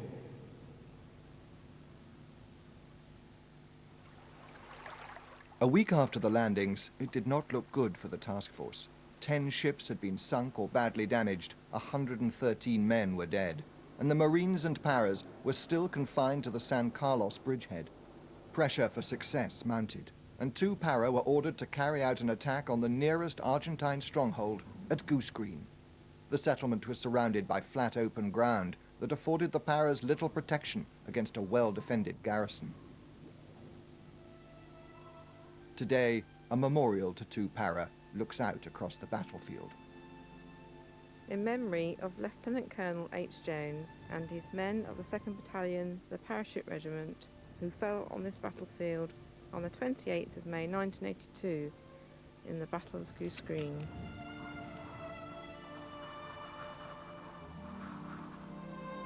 Oh, I'm very proud of him. Some people, you know, have said, what a waste of life, but they join up to do the job, and it's British soil still, isn't it? So, yeah, very proud at what he done, really. What all of them done. I feel very... How do I feel? Oh, gosh, I can't think of the word. I feel very honoured to be here. To have the chance to see it.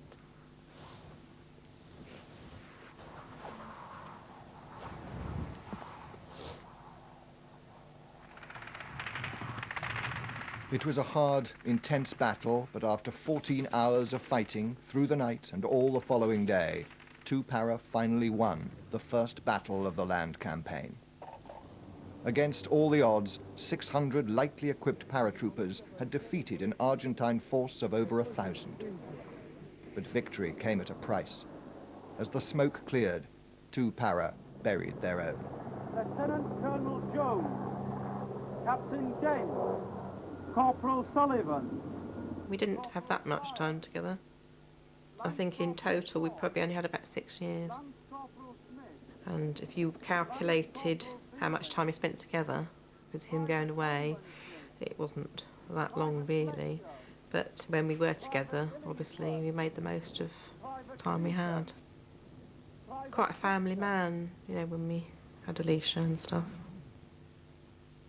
I feel very lucky that I've knew someone that special, even for that short time. I feel that he's quite close to me. I know he's there. I know. Whenever I need him, he's there. But not in a way that will interfere with my everyday life, but at precious moments. And this is obviously one of those special moments. And yeah.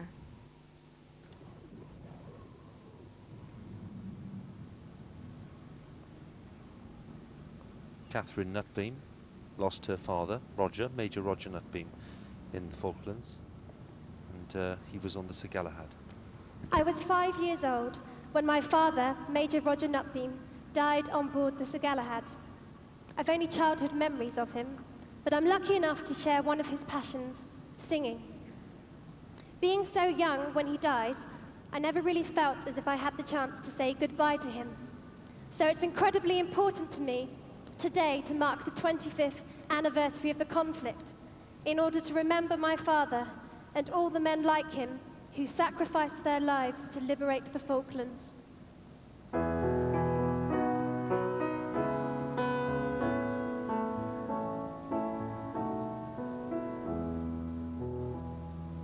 Somewhere along the road, someone waits for me.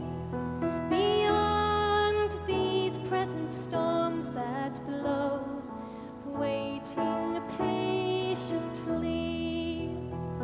No secrets held in an open heart, spirit that soars over mountains. Somewhere along the road, someone waits for me.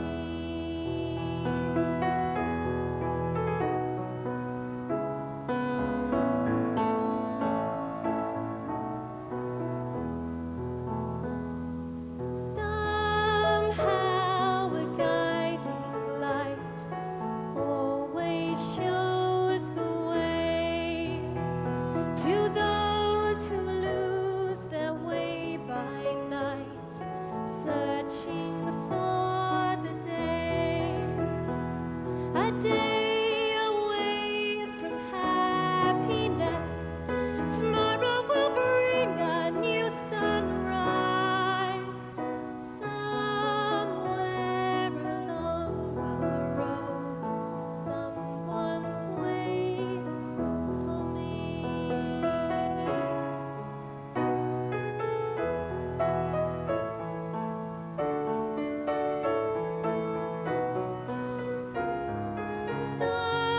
Sometime when winds are still, unexpectedly, perhaps beyond this silent hill, a voice will call to me.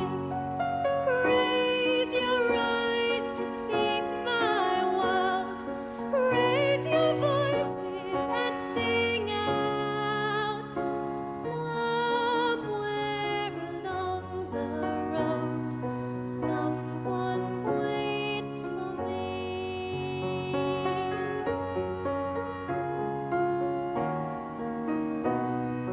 Someone waits for me.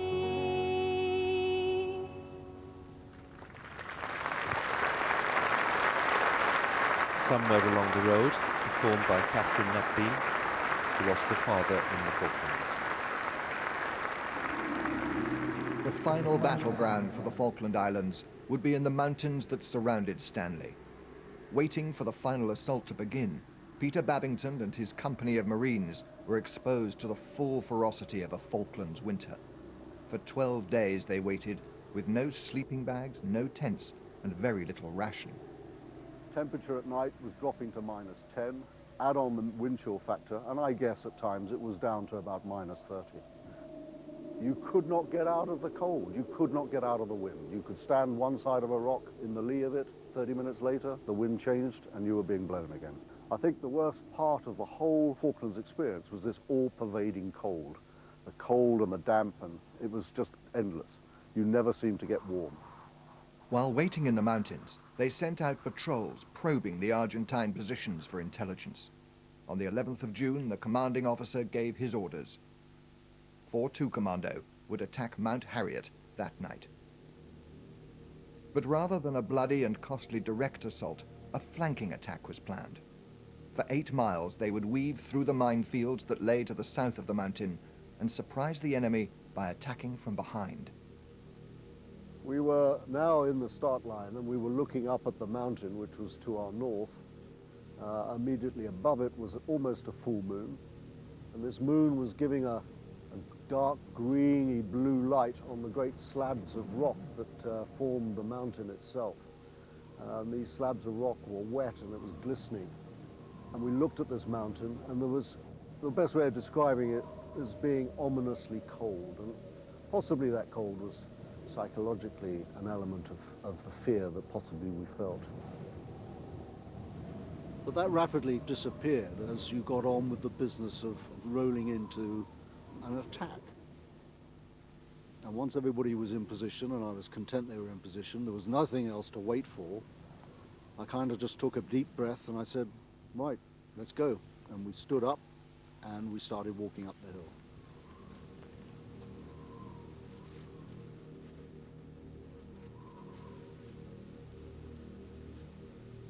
Dominating the high ground, the balance lay with the Argentines. For weeks, they'd been reinforcing their strong defensive positions in the rocky crags along the ridge line and had a perfect field of fire on the advancing Marines. But the element of surprise worked. Peter and his company advanced almost half a mile before they opened fire. I had my troops working their way up this ridge line, the Marines working in their pairs, moving forward, covering each other, getting within yards of the enemy before they could throw a grenade in or go in with a bayonet or go in shooting. And so there was a lot of noise going on up here. And at this same time, we started to take sporadic incoming artillery fire from their 105s. You can just try and get out of the way of it, or you just lie there and accept it. And in our case, because we were confined by this ridge line, we had to lie there and accept it. And lying there, curled up in a fetal ball, watching out of the corner of your eye, these rounds landing around you, some of them within hand's reach of you. The splintering sounds of the metal bouncing off the stones was really quite frightening. I mean, terrifying.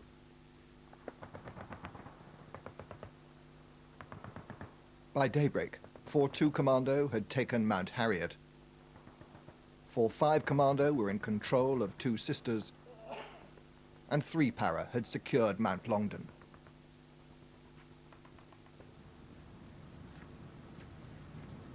Lieutenant General Sir John Kisley fought with the Scots Guards on Mount Tumbledown. Well, all of that seems a world away from Horse Guards parade on a summer's afternoon, but it certainly brings back the memories. For me, of those first few moments when the bullets started flying around. Everybody dived for cover behind the nearest rock and returned fire. But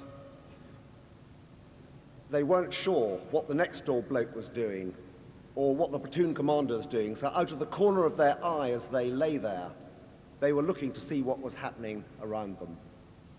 And I realized that none of us had done this before. Training had been one thing, but this was for real. At that critical moment came an example from an unexpected direction. He was the quietest, most modest, most self-effacing, and as it happens, the oldest man in the company.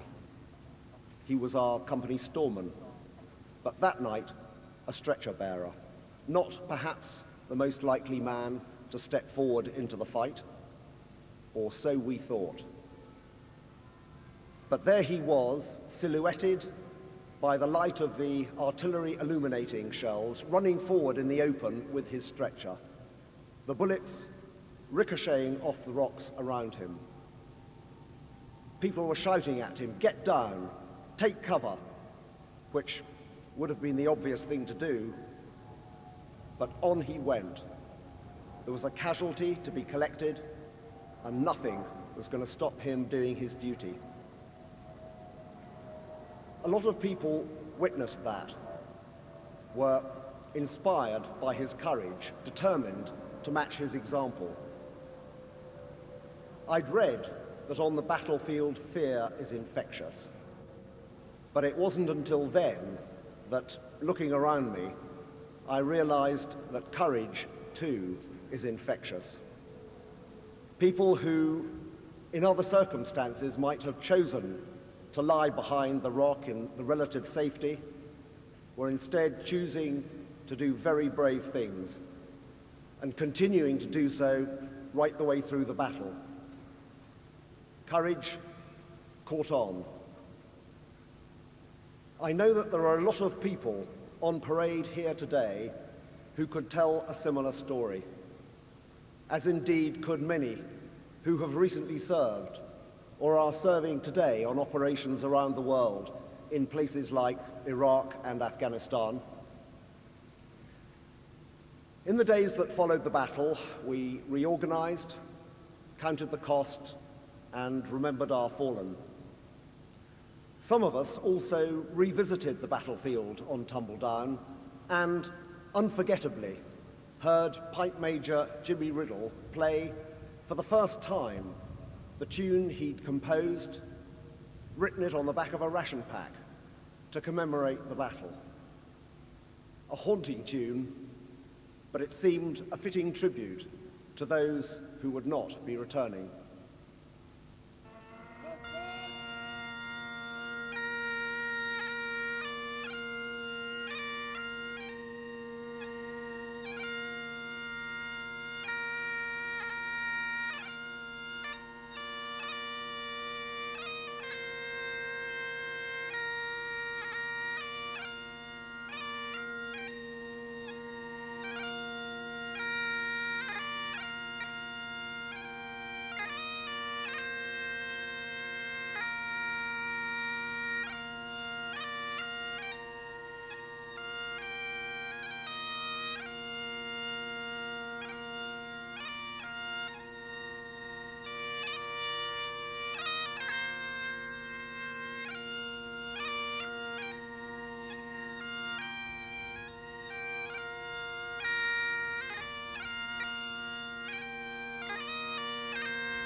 Crags have tumbled down.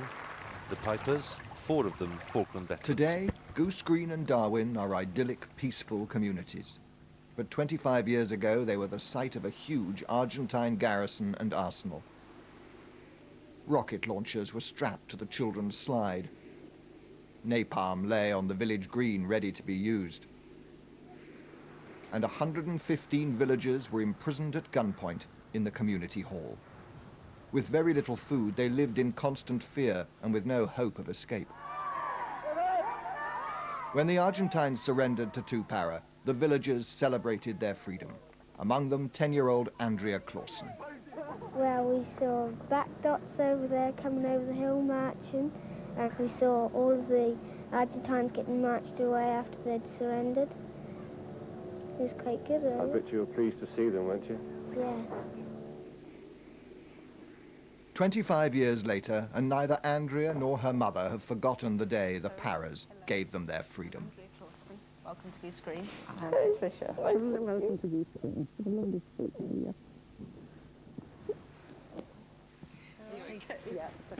Lovely to meet you.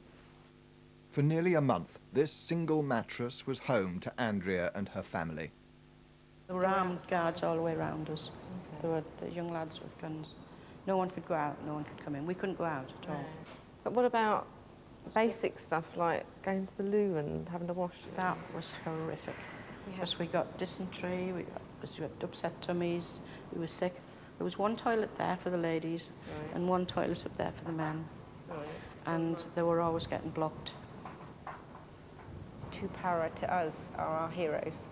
Oh yes, definitely. And certainly I'd like to tell you how grateful, we all are. Yeah. And I hope, when you look around, not just Goose Green, but the rest of the Falklands, it's not enough to ever replace a person, but to see what we've tried to do, with ourselves. Don't feel guilty. We were just so happy to see them. And well, we all felt the same when we saw. But you've got nothing to feel guilty about. Thank you. Nothing at all. He died giving us our freedom, and yes, is yes. very... That comforts me. It was, it's our job to do what we can with our freedom to show that it wasn't in vain, because it really wasn't. And nor shall they be forgotten. On the very summit of Mount Harriet, Peter Babington remembers. War is unfair. It doesn't directly pick out its victims. Its victims are indiscriminate. Certainly, the very first casualty that I had on this hill was Corporal Lawrence Watts, and I knew that Lawrence Watts was married, and I knew that his wife was pregnant, and I just felt an immense feeling of sorrow that this had happened. I know I will always be welcome back, and I feel part of this place, and I always will. Looking at the Tupara colours, hanging in those beautiful surroundings, 8,000 miles from home, is very comforting. There's so many names. You realise how many other families have been affected.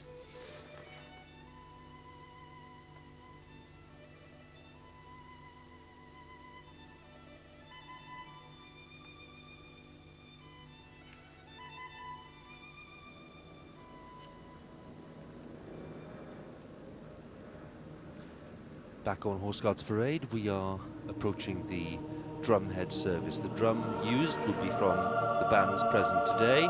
There'll be a parallel service in San Carlos in the Falklands, which we will also be joining.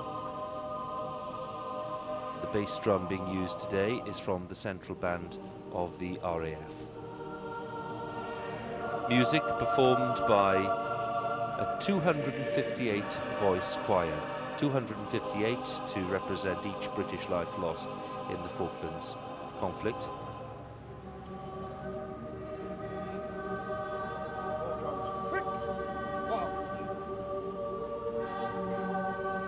Drums in San Carlos belong to the Royal Marines Band. The standards which will be placed on the drumhead in San Carlos are the Union flag, the Falklands flag, and the South Atlantic Standard. On Horse Guards here, it will be the Union flag, the Falkland Islands flag, and the South Atlantic 82 Standard.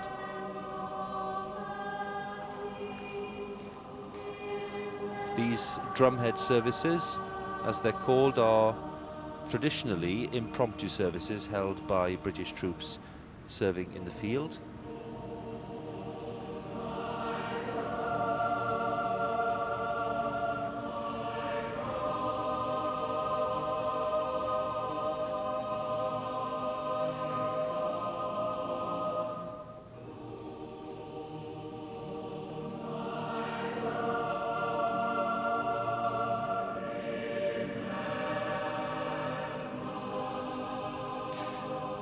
It's an interesting phenomenon of war that while many of us don't really think about God and religion in peacetime in our normal lives, when the hot metal's flying, people do tend to concentrate on what might happen to them and pray to God.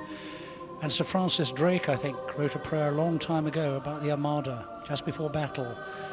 Dear Lord, if I forget thee this day, do not thou forget me. In San Carlos, the cross of nails, specially brought here for the drumhead service, made from the medieval nails of Coventry Cathedral, presented to HMS Coventry when she was commissioned in 1978. And HMS Coventry was hit on the 25th of May 82. 19 men died on the crew of 300. And the cross was recovered from the wreck by divers after the war.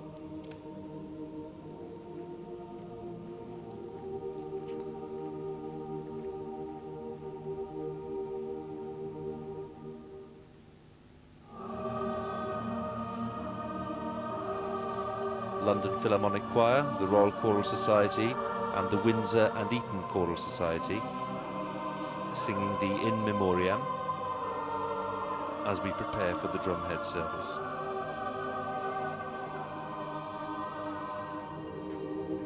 Here in Horse Guards, the Reverend David Wilkes, Chaplain General to Her Majesty's Land Forces, and the Reverend Peter Mills, Chaplain-in-Chief to the Royal Air Force, will lead the service.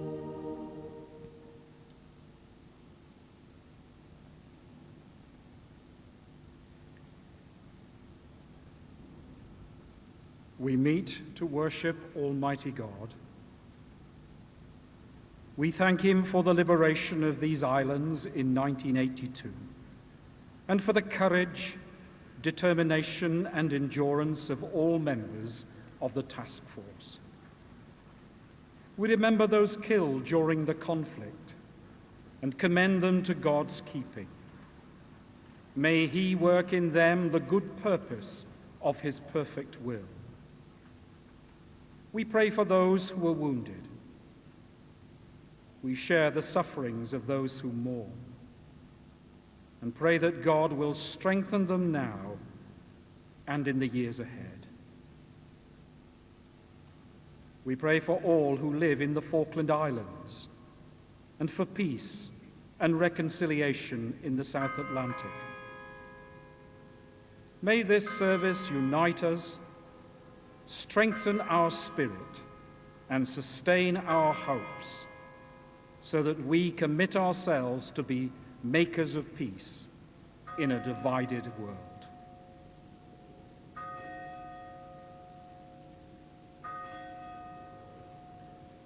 A reading from the Gospel of John. As the Father has loved me, so have I loved you. Now remain in my love. If you obey my commands, you will remain in my love, just as I have obeyed my Father's commands and remain in his love. I have told you this, so that my joy may be in you, and that your joy may be complete. My command is this: love each other as I have loved you. Greater love has no one than this, that he lay down his life for his friends. Let us pray with confidence as our Saviour has taught us. Our Father, who art in heaven, hallowed be thy name. Thy kingdom come, thy will be done, on earth as it is in heaven. Give us this day our daily bread, and forgive us our trespasses, as we forgive those who trespass against us. And lead us not into temptation, but deliver us from evil. For thine is the kingdom, the power, and the glory, forever and ever. Amen.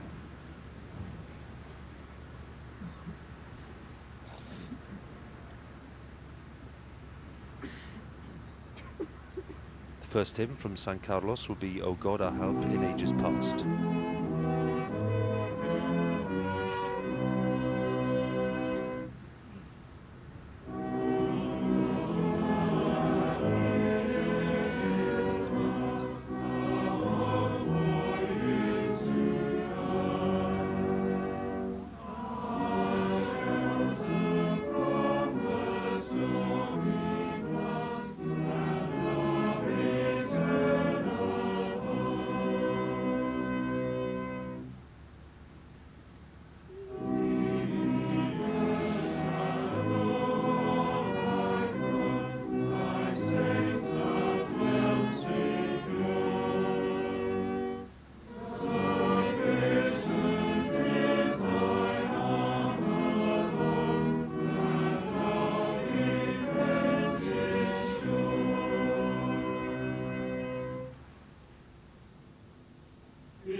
25 years ago, after hostilities had ceased on the Falkland Islands, I invited members of my battalion to reflect on the effects of their war and decide what was important to them when they believed that their life might be at an end. For them, and very many others in the task force, few days have passed in the intervening years when they have not cast their minds back to those days in the South Atlantic. For some, those years have brought hardship, illness, and the inability to return to normal life. Others have flourished and lived full lives. For the families of those who lost their lives, not a single day has passed when they have not lived with the consequence of their loss. And they will continue to do so until their dying day. Today, we reflect again as a nation on that time and assess again the values that were important to us then. Whilst we mark the cost of the Falklands conflict today, not just in lives lost, but also in the lives of the living as well, it is right that we remember that that loss of life and injury was not without some reward. The islands are free and have developed a life and society that is the wish and right of those who live there. Whilst no right person would ever wish for war, we can mark good on this occasion that has come out of the evil of conflict, and perhaps provide ourselves with some consolation for the lives lost. We will very shortly hold our act of remembrance, and in remembering our dead, we will remember the cost of the conflict to them. We heard earlier in the Gospel according to John, greater love has no man than this, that a man lays down his life for a friend. Perhaps there is a love that at least equals this. The love of a man who lays down his life for a stranger.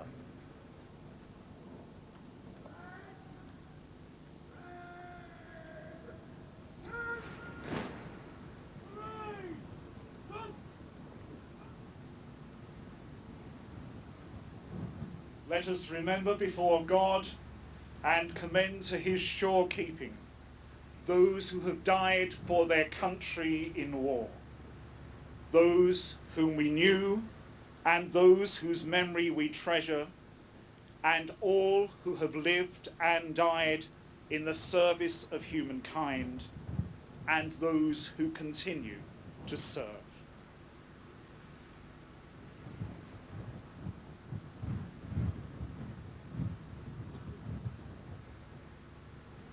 They shall grow not old, as we that are left grow old. Age shall not endure, nor the years condemn. At the going down of the sun, and in the morning, we will remember them. We will remember them.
In San Carlos, the Earl of Wessex lays the wreath. He's representing the Queen in the Falklands.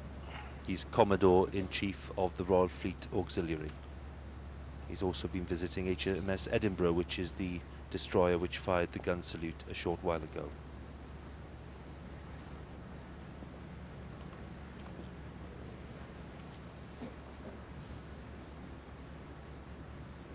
The second to lay a wreath on behalf of the government is Adam Ingram MP, who's Minister of the Armed Forces.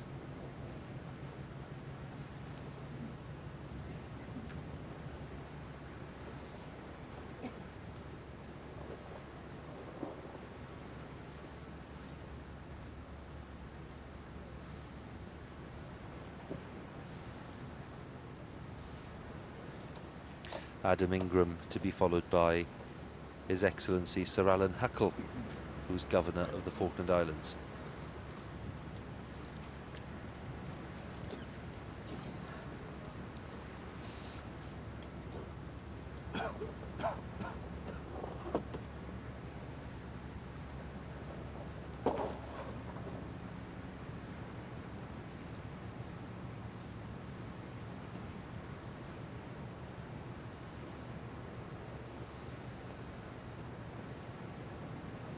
Sir Alan Huckle, the Governor of the Falkland Islands.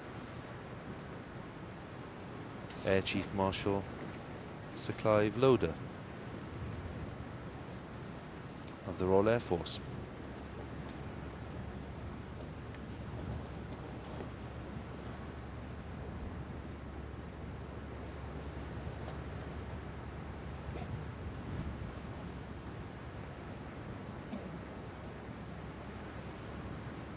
Sir Clive, to be followed by Lord Parkinson, who, as Cecil Parkinson, was a member of the War Cabinet, presided over Margaret Thatcher, by Margaret Thatcher in 1982. Lord Parkinson today representing Baroness Thatcher here.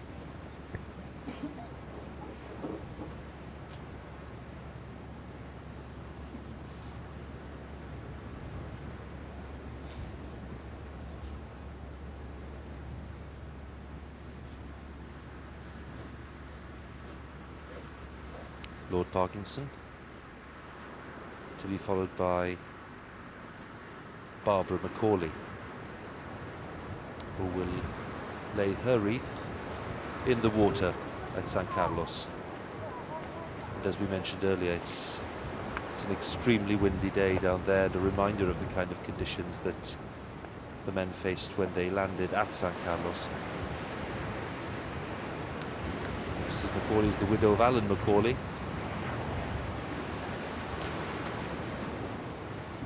He was serving with the flight crew of HMS Ardent when the ship was guarding the landing force at San Carlos Water.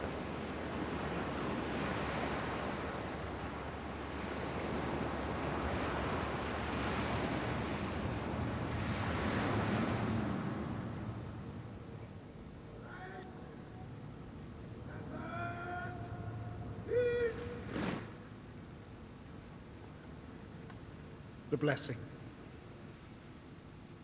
God grant to the living grace, to the departed rest, to the Church, the Queen, the Commonwealth, and all mankind, peace and concord, and to us and all his servants, life everlasting, and the blessing of God Almighty, Father, Son, and Holy Spirit, come down upon you and remain with you always. Amen.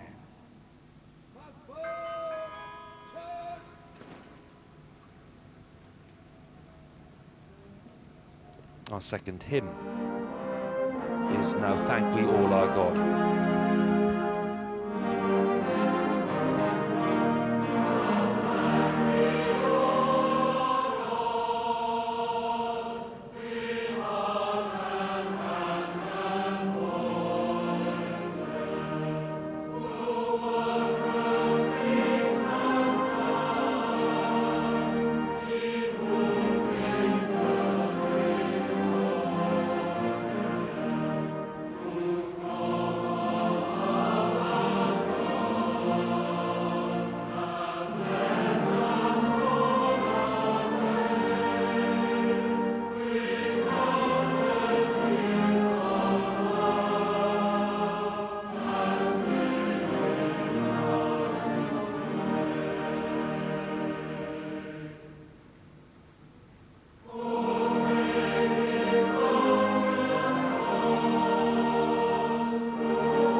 formal close. Reading from Pericles, read by the Chief of Defence Staff, Air Chief Marshal Sir Jock Stirrup.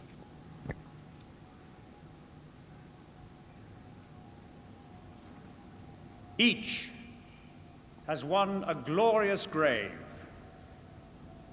not that sepulchre of earth wherein they lie, but the living tomb of everlasting remembrance, wherein their glory is enshrined. For the whole earth is the sepulchre of heroes. Monuments may rise and tablets be set up to them in their own land, but on the far-off shores there is an abiding memorial that no pen or chisel has traced. It is graven not on stone or brass, but on the living heart of humanity.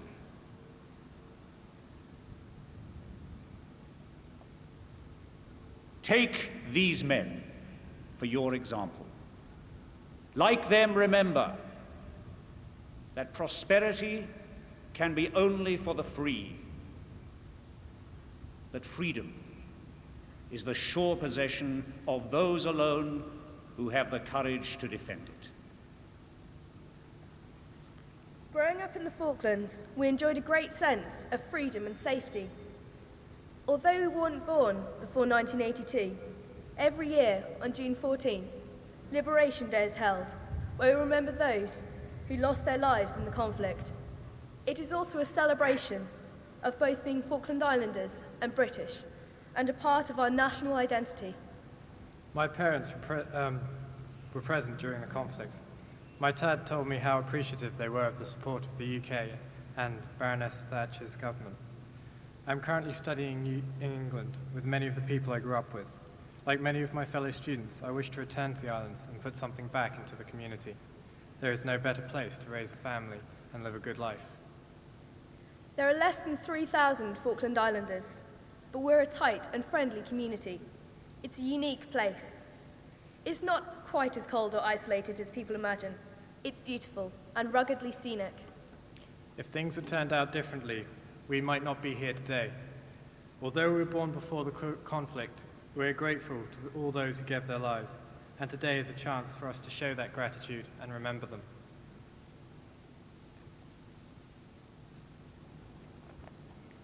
The young people of the Falklands with their contribution, which moves us on to the finale and changes the tone a little at the end of that drumhead service.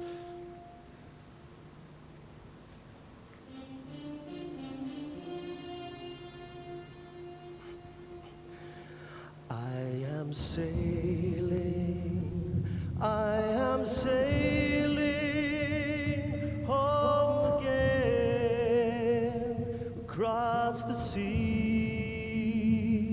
I am sailing stormy waters to be near you, to be free. I am flying, I am flying like a bird across the sky.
So the bands move into position at the end of that service, and the rousing finale of sailing, which takes us all back to the 80s and even to the 70s, and bring this event, formal event here on Horse Guards, to a close. But what happens now is that we will have a grand march past down the Mall after the Prince of Wales and his royal party and distinguished guests have departed. We'll have that great march past down the Mall, and of course in around about 20 minutes we expect that impressive fly past to happen, with dozens of helicopters and dozens of aircraft representing those which featured in that conflict 25 years ago. So the Prince of Wales prepares to leave, with the Duchess of Cornwall. Duke of Kent is there with them, and Sir Sandy Woodward, Admiral Sir Sandy Woodward, who spoke to us at the start of this broadcast about the challenges he faced as the man taking the big decisions back in 1982. Also in that stand for the main guests were one or two characters who also played a very important part in 1982. Sir John Knott, for example, who was Defence Secretary at the time, one of the members of the War Cabinet. He was sitting there near Baroness Thatcher. There he is. And Sir Mingus Campbell, sitting in the row in front of him, the Liberal Democrat leader. And also in the same row as Sir Mingus, just along to the left, is David Cameron, the Conservative leader. So the Prince of Wales has already made his way along the approach road. Mr. Cameron there, who's enjoyed the event, was singing enthusiastically during sailing.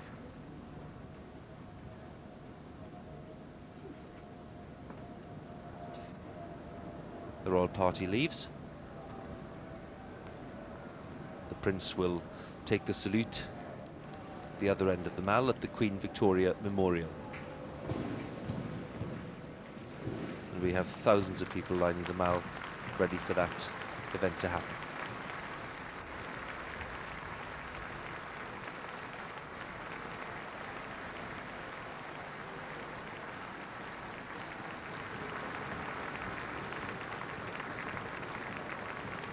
So the march has begun. And John, it's a very impressive sight. It is indeed. The sight of all these sailors and the veterans behind them marching off makes one realise just how much the Royal Navy matters to this country. And I think it was Charles II who said the great safety of this realm doth depend chiefly upon the sea. We are an island race. We're surrounded by sea, and the Royal Navy has always been our strong bulwark. So it's only fitting that the Royal Navy, the people who put the Falklands campaign together, lead the parade off on the march down the Mall, led by the band of Her Majesty's Royal Marines.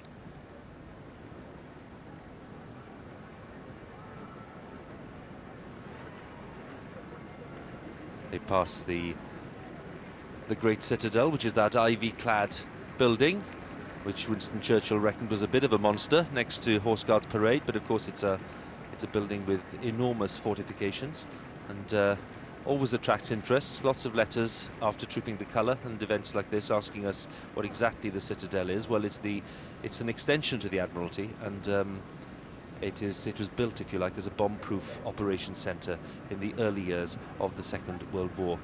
And I think it was Churchill who called it a vast monstrosity, but it's a great vantage point for events like this.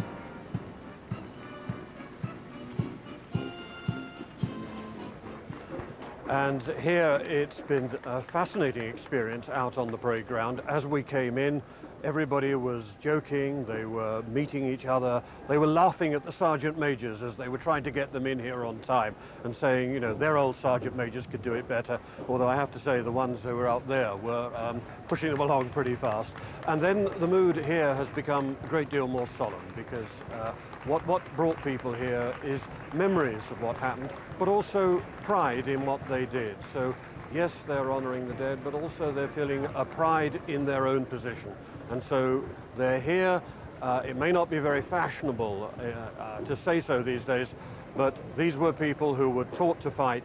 They did a job well, they know they did it well, and they're grateful for the attention that they're getting here today. So as a group, they're turning around, they're looking at me, they're all intrigued by this event, at the amount of public attention, because this is the kind of thing that I and others used to watch on television. We used to watch World War II veterans, and I think that everybody here is slightly surprised to find that they are being given that kind of treatment.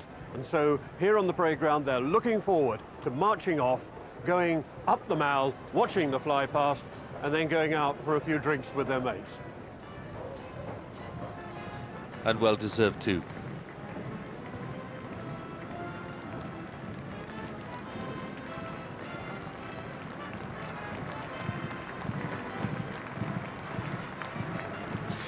The absolutely distinctive helmets of the Royal Marines and the equally distinctive dark green berets of the Royal Marine Commandos. A tough course to pass, and there's great rivalry between the Parachute Regiment and the Royal Marines as to which is the hardest course. Well, if you want to find out, do them and report back. John, as we follow all the men as they make their way along the Mall, interesting to reflect on the words of Admiral Sasandi, who spoke to us earlier, underlining just how close run a thing the conflict was, and 25 years on, for lots of people, maybe they won't realise that. Oh, it was incredibly closely run, and part of the Galtieri junta's view was that there was no way the British could win. And indeed the Americans felt so, and I can now reveal a secret. We did maintain a quite close liaison with the Soviet army at the time in Berlin, and when the war was over in the Falklands, a very senior Soviet general took the British liaison officer to one side and said, "We want to know a secret." And he said, "What was it?" He said, "We want to know how on earth did you really win in the Falklands?" Yes, it was a very close run thing indeed. Bands of the Scots Guards and the Welsh Guards. Familiar rousing sound, which we were enjoying yesterday as well on Horse Guards Parade for the Queen's Birthday Parade.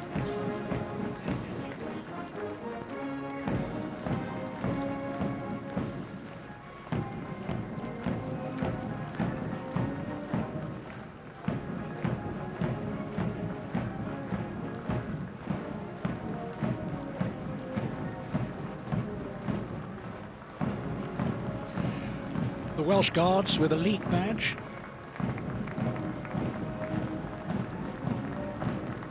Can you hear me?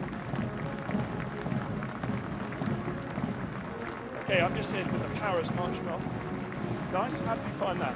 Fantastic, very good day today. Really enjoyed it. It's an overwhelming feeling when you walk away with it. Well, I just want to meet all my friends again, join together again like we were all years ago. It's a fantastic feeling.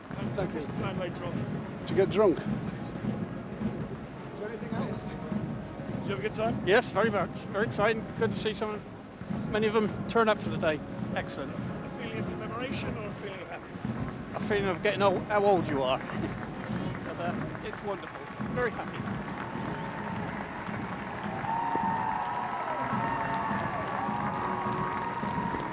Dan Snow with some of the men there. We'll be back with Dan and with Brian Hanrahan in a short while, because they'll be talking to many more. What a great scene, and of course the Union Jacks lining the Mall as they do for the weekend of the Queen's Birthday Parade. It's a great sight, John. It is, and I'm going to say something that I suppose many other people will say here, which perhaps we've all forgotten. It makes you proud to be British.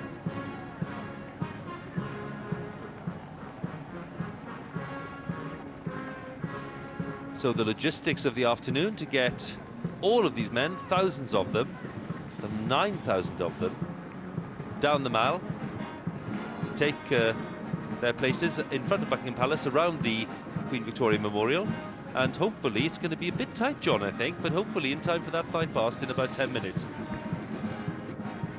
Well, I think so, but there are a lot of men to move up the Mall, and women and families, and of course the crowds will want to see as well. But never let us forget, the greatest honour for a soldier or an ex-soldier is to march up the Mall behind his sovereign, or her sovereign nowadays. And there are the maroon berets of the parachute regiment, 2 and 3 para, making their reputation there. The choir coming off, and the long files of men making their way up to the Queen Victoria Memorial at the top of the Mall.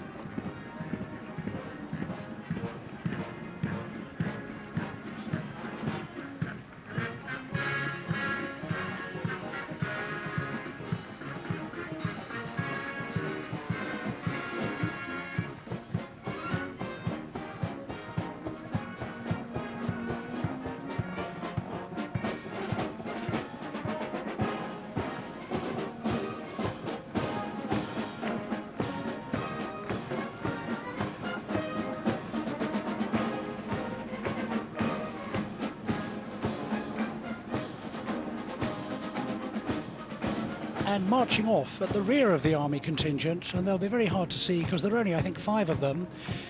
There are actually 5 members of the Falkland Islands Defence Force that have made their way to march today on parade, and one of them, a corporal called Jed, whose surname I forget at the moment, who I met earlier, told me that he'd been at Port San Carlos during the war at the age of 10, and he'd been in the Falkland Islands Defence Force for 18 years, and he was proud to be here representing the Falkland Islands. Down at the Queen Victoria Memorial, just in front of Buckingham Palace, the senior figures are meeting. Tony Blair is there, of course, and he's there with Major General Sir Jeremy Moore, commander of the British Land Forces in the Falklands. He's in the group, along with Air Chief Marshal Sir Jock Stirrup and Admiral Sir John Sandy Woodward. We met him earlier on. Admiral Sir Jonathan Band, the Chief of Naval Staff, he'll be there, along with General Sir Richard Dannett, the Chief of the General Staff in the Army, and Air Chief Marshal Sir Glenn Torpey. And that's the view. Well, that's difficult to beat, isn't it? That's the view, and they will see the fly past coming along over the city of London, out from the direction of Suffolk, over the city of London, over the Mall, and down towards West London. And there'll be people able to see that right across London today, but of course, best view around St James's Park and Green Park and along the Mall itself. Baroness Thatcher surveying the scene. She's 81, and we've seen quite a bit of her this week because, of course, she's been at Pangbourne, and she took part in the service there. Now let's join Dan Snow once again with some of the veterans. I'm here right at the back of the parade now with some of the RAF veterans. Yeah, these are the tail end Charlies. Important reminder, you guys were there as well as everyone else, eh? We were, yes, all of us, everyone here. And how's it feel coming back here today? Humiliating. Humiliating? Well, I feel, you know, there's a lot there. I was back in the Falklands a fortnight ago, actually. And what's it like seeing all the rest of the guys? This is great. I've met 3 or 4 people I never thought I'd ever see again. What's the plan later on then? We're going for a few drinks and then a few more drinks. It's funny, everyone's been saying that to me today. Yeah. Thank you. Thank you, guys. Enjoy. Dan Snow with some more of the veterans there, and we're looking ahead actually to a pretty special flight past today. We had one yesterday involving the Battle of Britain Memorial flight. That was to celebrate the Queen's birthday, the Queen's official birthday. Today's flight past, a very different one, involving some 22 helicopters and some 27 aircraft. They're representing really the kinds of aircraft we saw back in 1982, and that's the kind of mix of aircraft that we'll be seeing. Mr. Blair looking on good form with Des Brown, his Defence Secretary, and Mr. Blair with just 10 days left in office from today, handing over to Gordon Brown on the 27th of June.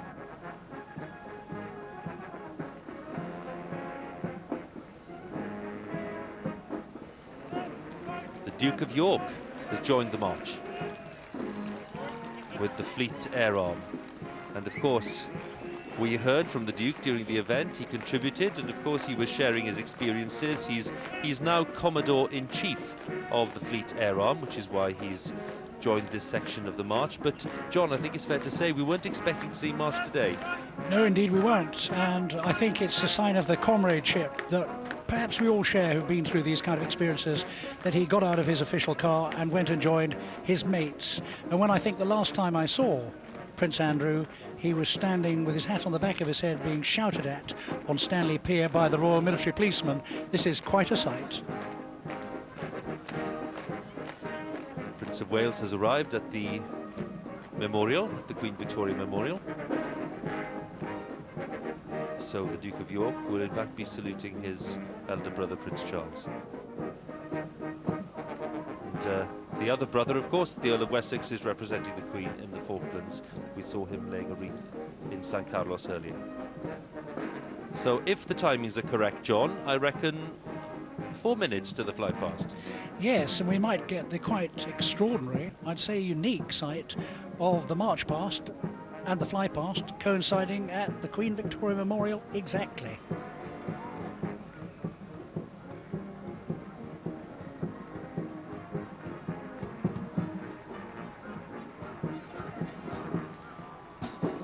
And behind all the soldiers, the families, the friends, and those who want to see coming to watch.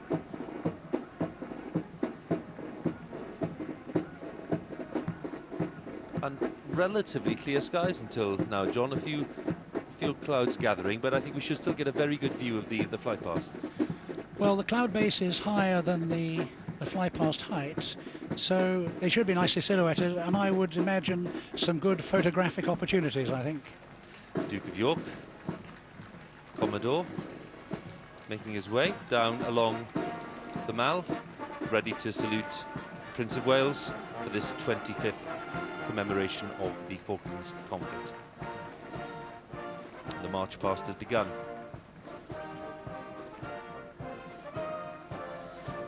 The march, Heart of Oak, the Royal Navy's traditional march.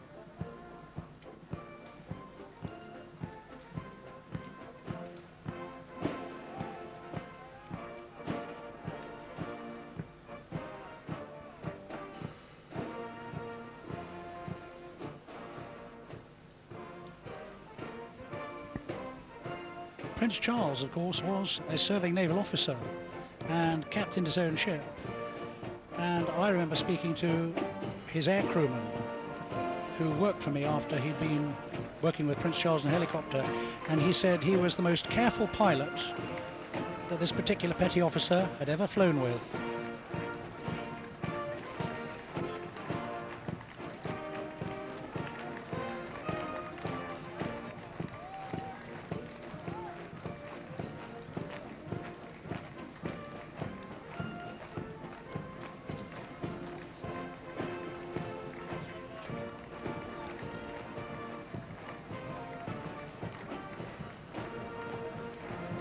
Interesting to note, actually, John, that the Duke of York continued his Navy career way beyond the Falklands conflict, I think until about 2000 or 2001.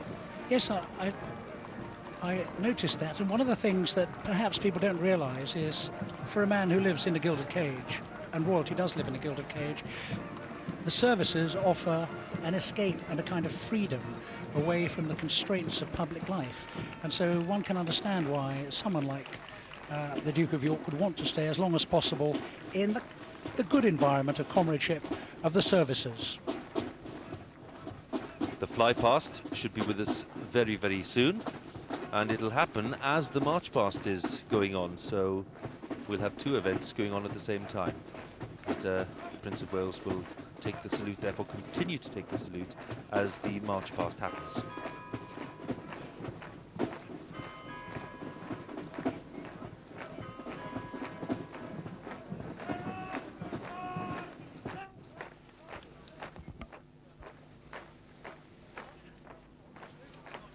So the Duke of York doesn't actually salute, unless I've missed it, but I don't think he does.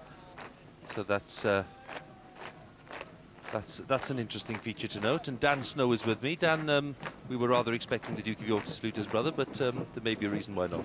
Yes, some piece of protocol, Hugh, that we're not familiar with, I'm afraid. But this should be a fantastic fly past. It's going to be a very unusual one, unlike the ones we've seen in previous years. This is a mix of Navy, Air Force, Army, all flying, Marines flying as well, in fact. And that emphasises the role that all three services played in retaking the Falklands. So it's going to be a particularly unusual one. We were talking earlier, Dan, about the weather conditions today. Yesterday we had a very heavy downpour for the fly past after the Queen's birthday parade. Today some cloud gathering, but it looks pretty promising. I think it looks fine, and certainly compared to the conditions they were flying in back in 1982, this will be a breeze here.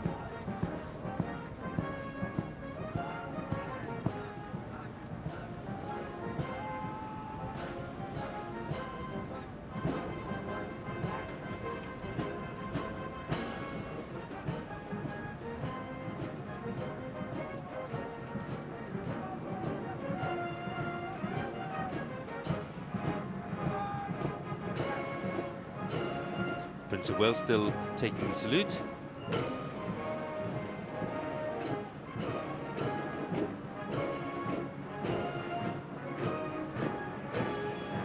Everyone looking eagerly up to the skies, expecting to see some helicopters any moment. Well, I've got disappointing news for them because they'll be looking for another 8 or 9 minutes, I think, Dan. It's been delayed slightly, no reason given as yet, but we're told it'll now be with us at around 5 to 5. Great. Well, I think they're probably keen to make sure that the Mall is clear of all the marching veterans and families before they bring the problem we identified earlier, which was the flypast was going to happen as the march past was still taking place. So that'll sort that problem out. That will neatly sort that problem out. Going to wait for the sound of those 22 helicopters taking part in the flypast. And which would you pick out as the ones we should really focus on, Dan? Well, I mean, there's a mixture of very interesting aircraft, actually. There's some that actually served in the Falklands. The first 3 that we're going to see actually served in the Falklands. But we're also going to see things like the Apache and Typhoon, brand new additions to the British arsenal, which I'm very much looking forward to seeing as well. So it's a curious mix of the old war horses, the old veterans, and the brand new bits of kit.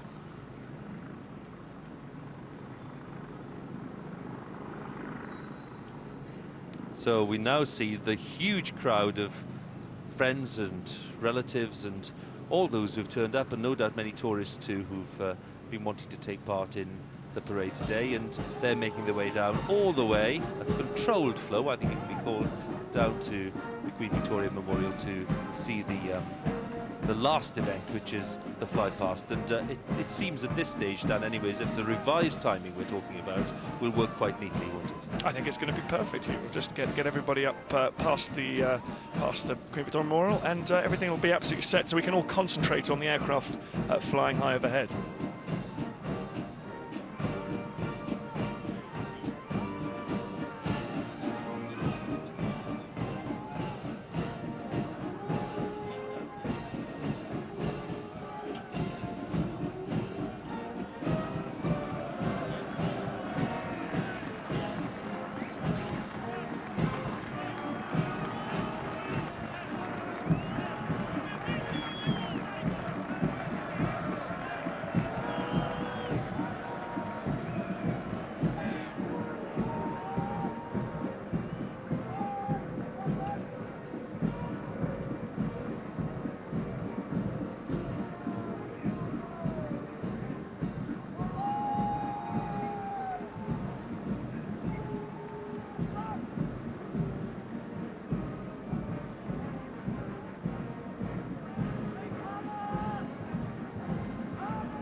Smart as ever, the Gurkhas lead off.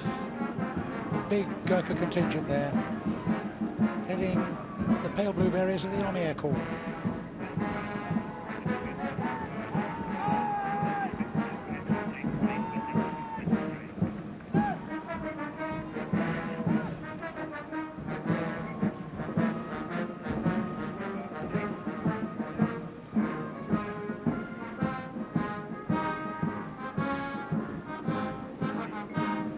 So 5 minutes or so to go before the fly past, and it seems a good moment to just reflect on one very special element of that conflict back in 1982.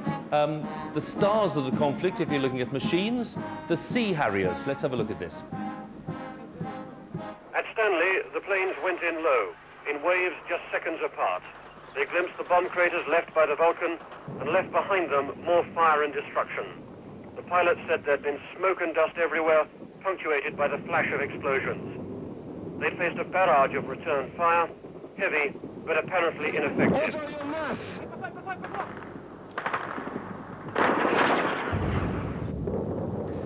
Well, the Sea Harriers are not in today's fly past, but I'm pleased to say that with me in the studio here in Horse Guards is Commodore Neil Thomas, a pilot in a Sea Harrier at the time. Commodore? Yes. Good to see you. Thank you for joining us. Here.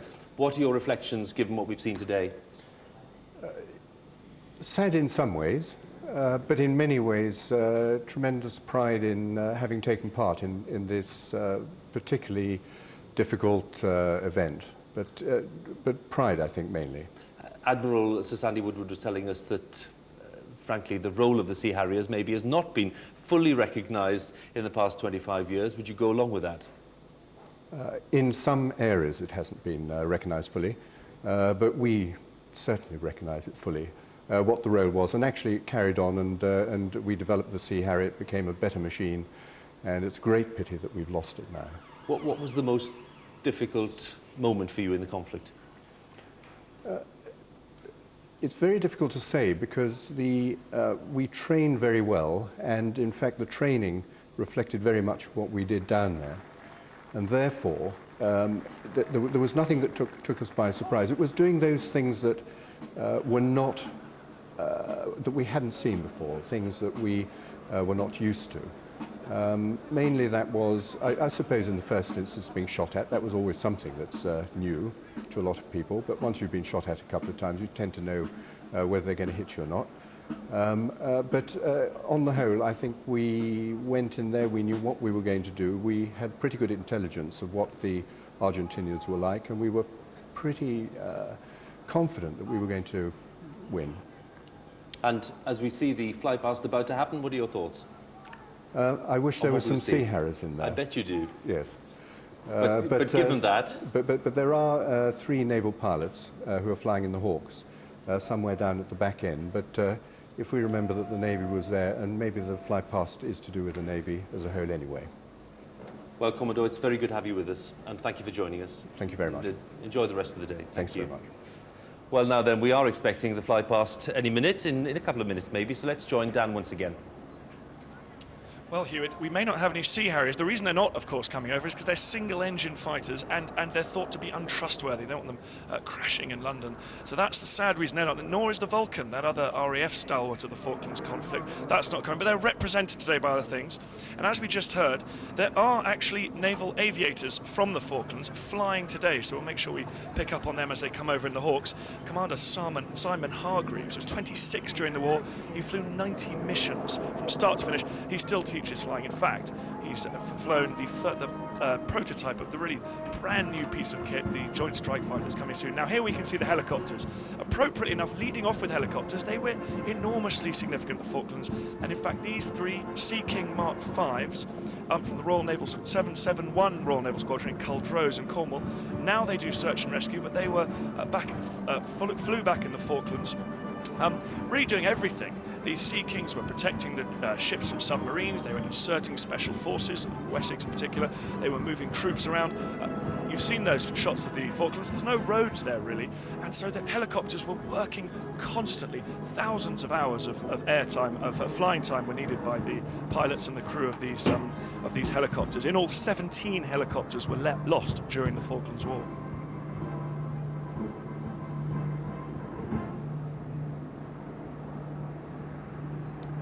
Looking up, expect a few mobile phone cameras and other things there to take a picture of this quite unique fly past. Next up, this diamond shape is 4 Commando Sea King HC-4 helicopters. These are Sea Kings, but they're the Commando version. They're designed to support amphibious operations, which is exactly what was going on, of course, back in 1982. one of the crew members in that is actually Captain West, who was a corporal in 4-2 Commando in the Royal Marines. So he's now, of course, an aviator, having fought on Mount Harriet back in 1982. This is a Sea King, again, from 203 Squadron from the RAF in St Morgan in Cornwall. Again, a search and rescue helicopter, this. Ready to go 24 hours a day, 45-minute readiness at night, 15 during the day. Sea Kings are amazing. They can even land on water during an emergency. Their hull remains watertight for a few minutes. It's not advisable, but they can do it. Right, the next section is 5 Lynx helicopters from 815 Naval Air Squadron, based at Yeovilton. Lynx are really attack helicopters. These were used, they can be used, really different weapons, different jobs. They can carry sea skewer missiles to hit ships. But they can also used by the army as well. The motto of 815 is strike deep.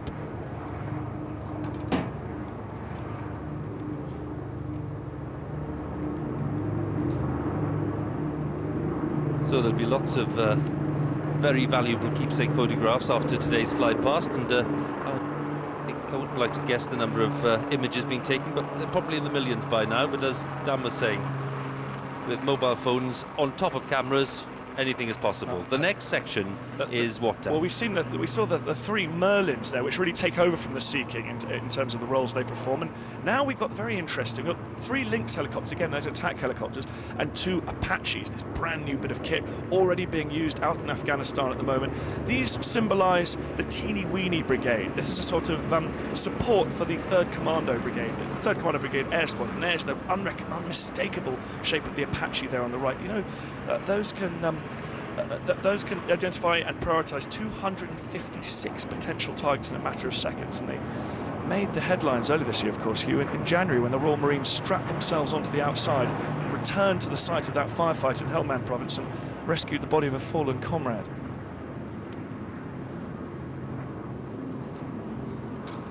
Now, this, of course, is the Chinook. Alas, we were hoping to get a veteran of the Falklands itself. This isn't a veteran, but the 2 rotor blades there, no one can mistake that. This is the heavy lifting gear, troop transporter. You can fit a huge number. You can fit a huge number of people in here, or 55 troops, in fact, or 10 tons of freight. And in that cabin, you can get 2 Land Rovers.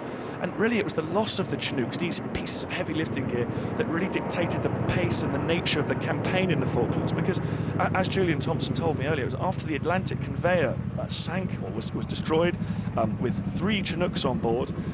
He says his plan was in tatters and he had to start again. So, again, there's no roads on the Falklands. These helicopters are vitally important for moving troops and equipment all over the islands.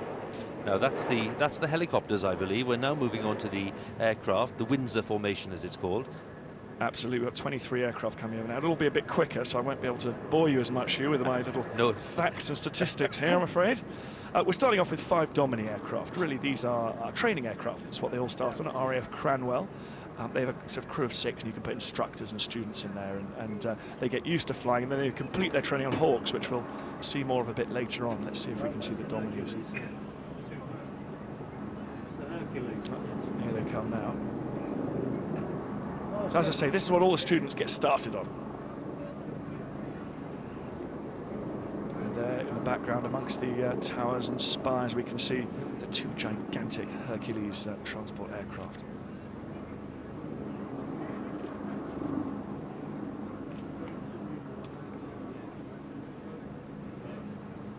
I must say, looking at that MAL, Hugh, I don't think we've had a MAL like that since the VJ Day commemorations. Back in 2005, yes, that's right, and that was a remarkable Sunday afternoon when the MAL was absolutely packed right down to the arch, and today's the same. Absolutely, right after the 7/7 bombings. I was lucky enough to be in a B-17 that day, Hugh. I was flying over your head. We had a live link, didn't we? Yeah. So the 5 Dominis, they've been in service, as you were saying, since 1965, and they're training aircraft. Prince sharing a joke there with the Prime Minister. Perhaps he's spent a bit of time behind the stick of one of those. But here we go. Here are really the Unmistakable. Unmistakable, these two giant Hercules, reminding everybody that actually this is the workhorse of the RAF transport fleet. They can carry 128 passengers, 20 tons of kit, travel for thousands of nautical miles. The one behind is the one in front is actually the newer version. That can go 40% higher, even longer, at further range than the C-130K. The flight, I must say, the crew of the C-130K, which is the one behind, is actually full of Falklands veterans. They flew 39 flights in support of Operation Corporate. The massive logistical effort that went on is often unremembered, getting all that kit 8,000 miles away. And the crew of that second flight have a combined age of 340 years. But now, the Eurofighter, the Typhoon, that delta shape. The second time we've seen them in the annual flypast. This is the out-and-out fighter, controversial, based at 29 Squadron at Coningsby in Lincolnshire. They are fighters. They are some of the best aerial fighters on the planet, really, but they're looking at being re-equipped, a swing roll, as they say in the military, carrying weapons, bombs this time, Brimstone, Storm Shadow. And I was talking to a Typhoon pilot the other day, and they're very confident they're going to be able to get out there and support the troops in Afghanistan within 18 months, 2 years. So that's a very exciting development there.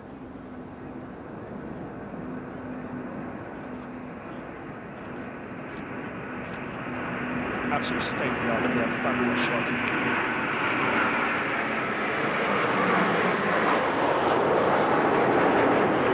They're extraordinarily manoeuvrable, those planes. They can get to 36,000 feet in 2 minutes. Well, next up is the VC-10, which is, of course, an air-to-air refueler, a real workhorse, 35 years old. Now, on the wings of this VC-10, that represents the Vulcan bomber in this flypast.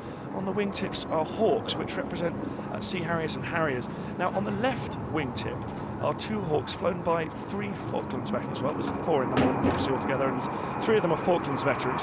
Simon Hargreaves, who I mentioned, who flew 90 missions. Lieutenant Commander Soapy Watson, Lieutenant Commander Charlie Cantor. And so they represent the Sea Harriers, which, alas, aren't there today, but as I say, the veteran pilots are, which is great news. Next, a single Nimrod from RAF Kinloss in Scotland, used for reconnaissance. It's really the only jet-powered, long-range maritime patrol aircraft in military service. We heard earlier in the programme about the Navy being designed to fight in the North Atlantic against the Russian threats from submarines. Well, this is the piece of kit that was going to do it. It can carry torpedoes, bombs, depth charges. It's an old bit of kit, but it's got state-of-the-art avionics. And after that, Dan, we are to be treated once again, because we saw them yesterday, once again today by the Red Arrows. Everybody's favourite, the Hawks of the Royal Air Aerobatics team. Now, they're in a V for Vulcan today to remind us all of the importance of the Vulcan bombers and their Black Buck missions they flew from Ascension Island back in 1982. At the time, it was the longest bombing raid in history, over 4,000 miles. But look at them, again, as usual, perfect hue.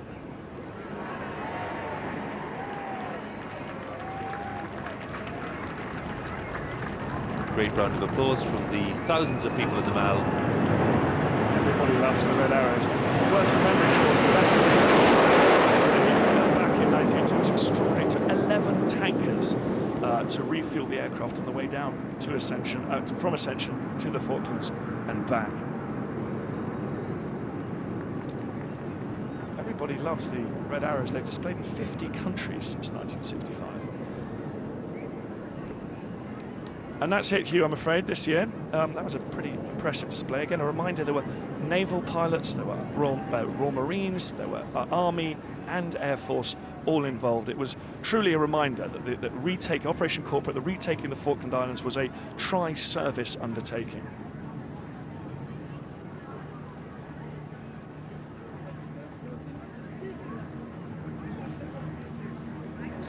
Well, that was well worth waiting for, and a great treat at the end. It brings this transmission to a close. We've had a very moving drumhead service, some stirring music, and of course we've had Brian Hanrahan and Dan Snow talking to lots of veterans, and Colonel John Hughes Wilson offering his expertise. Thank you for joining us on this 25th anniversary of the commemoration of the Falklands liberation. We'll leave you with some images of the day. Goodbye.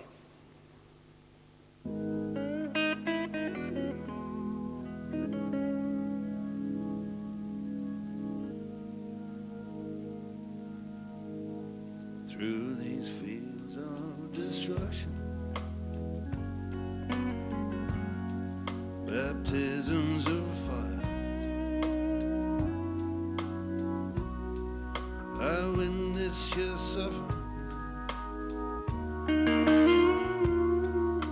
at battle rage time.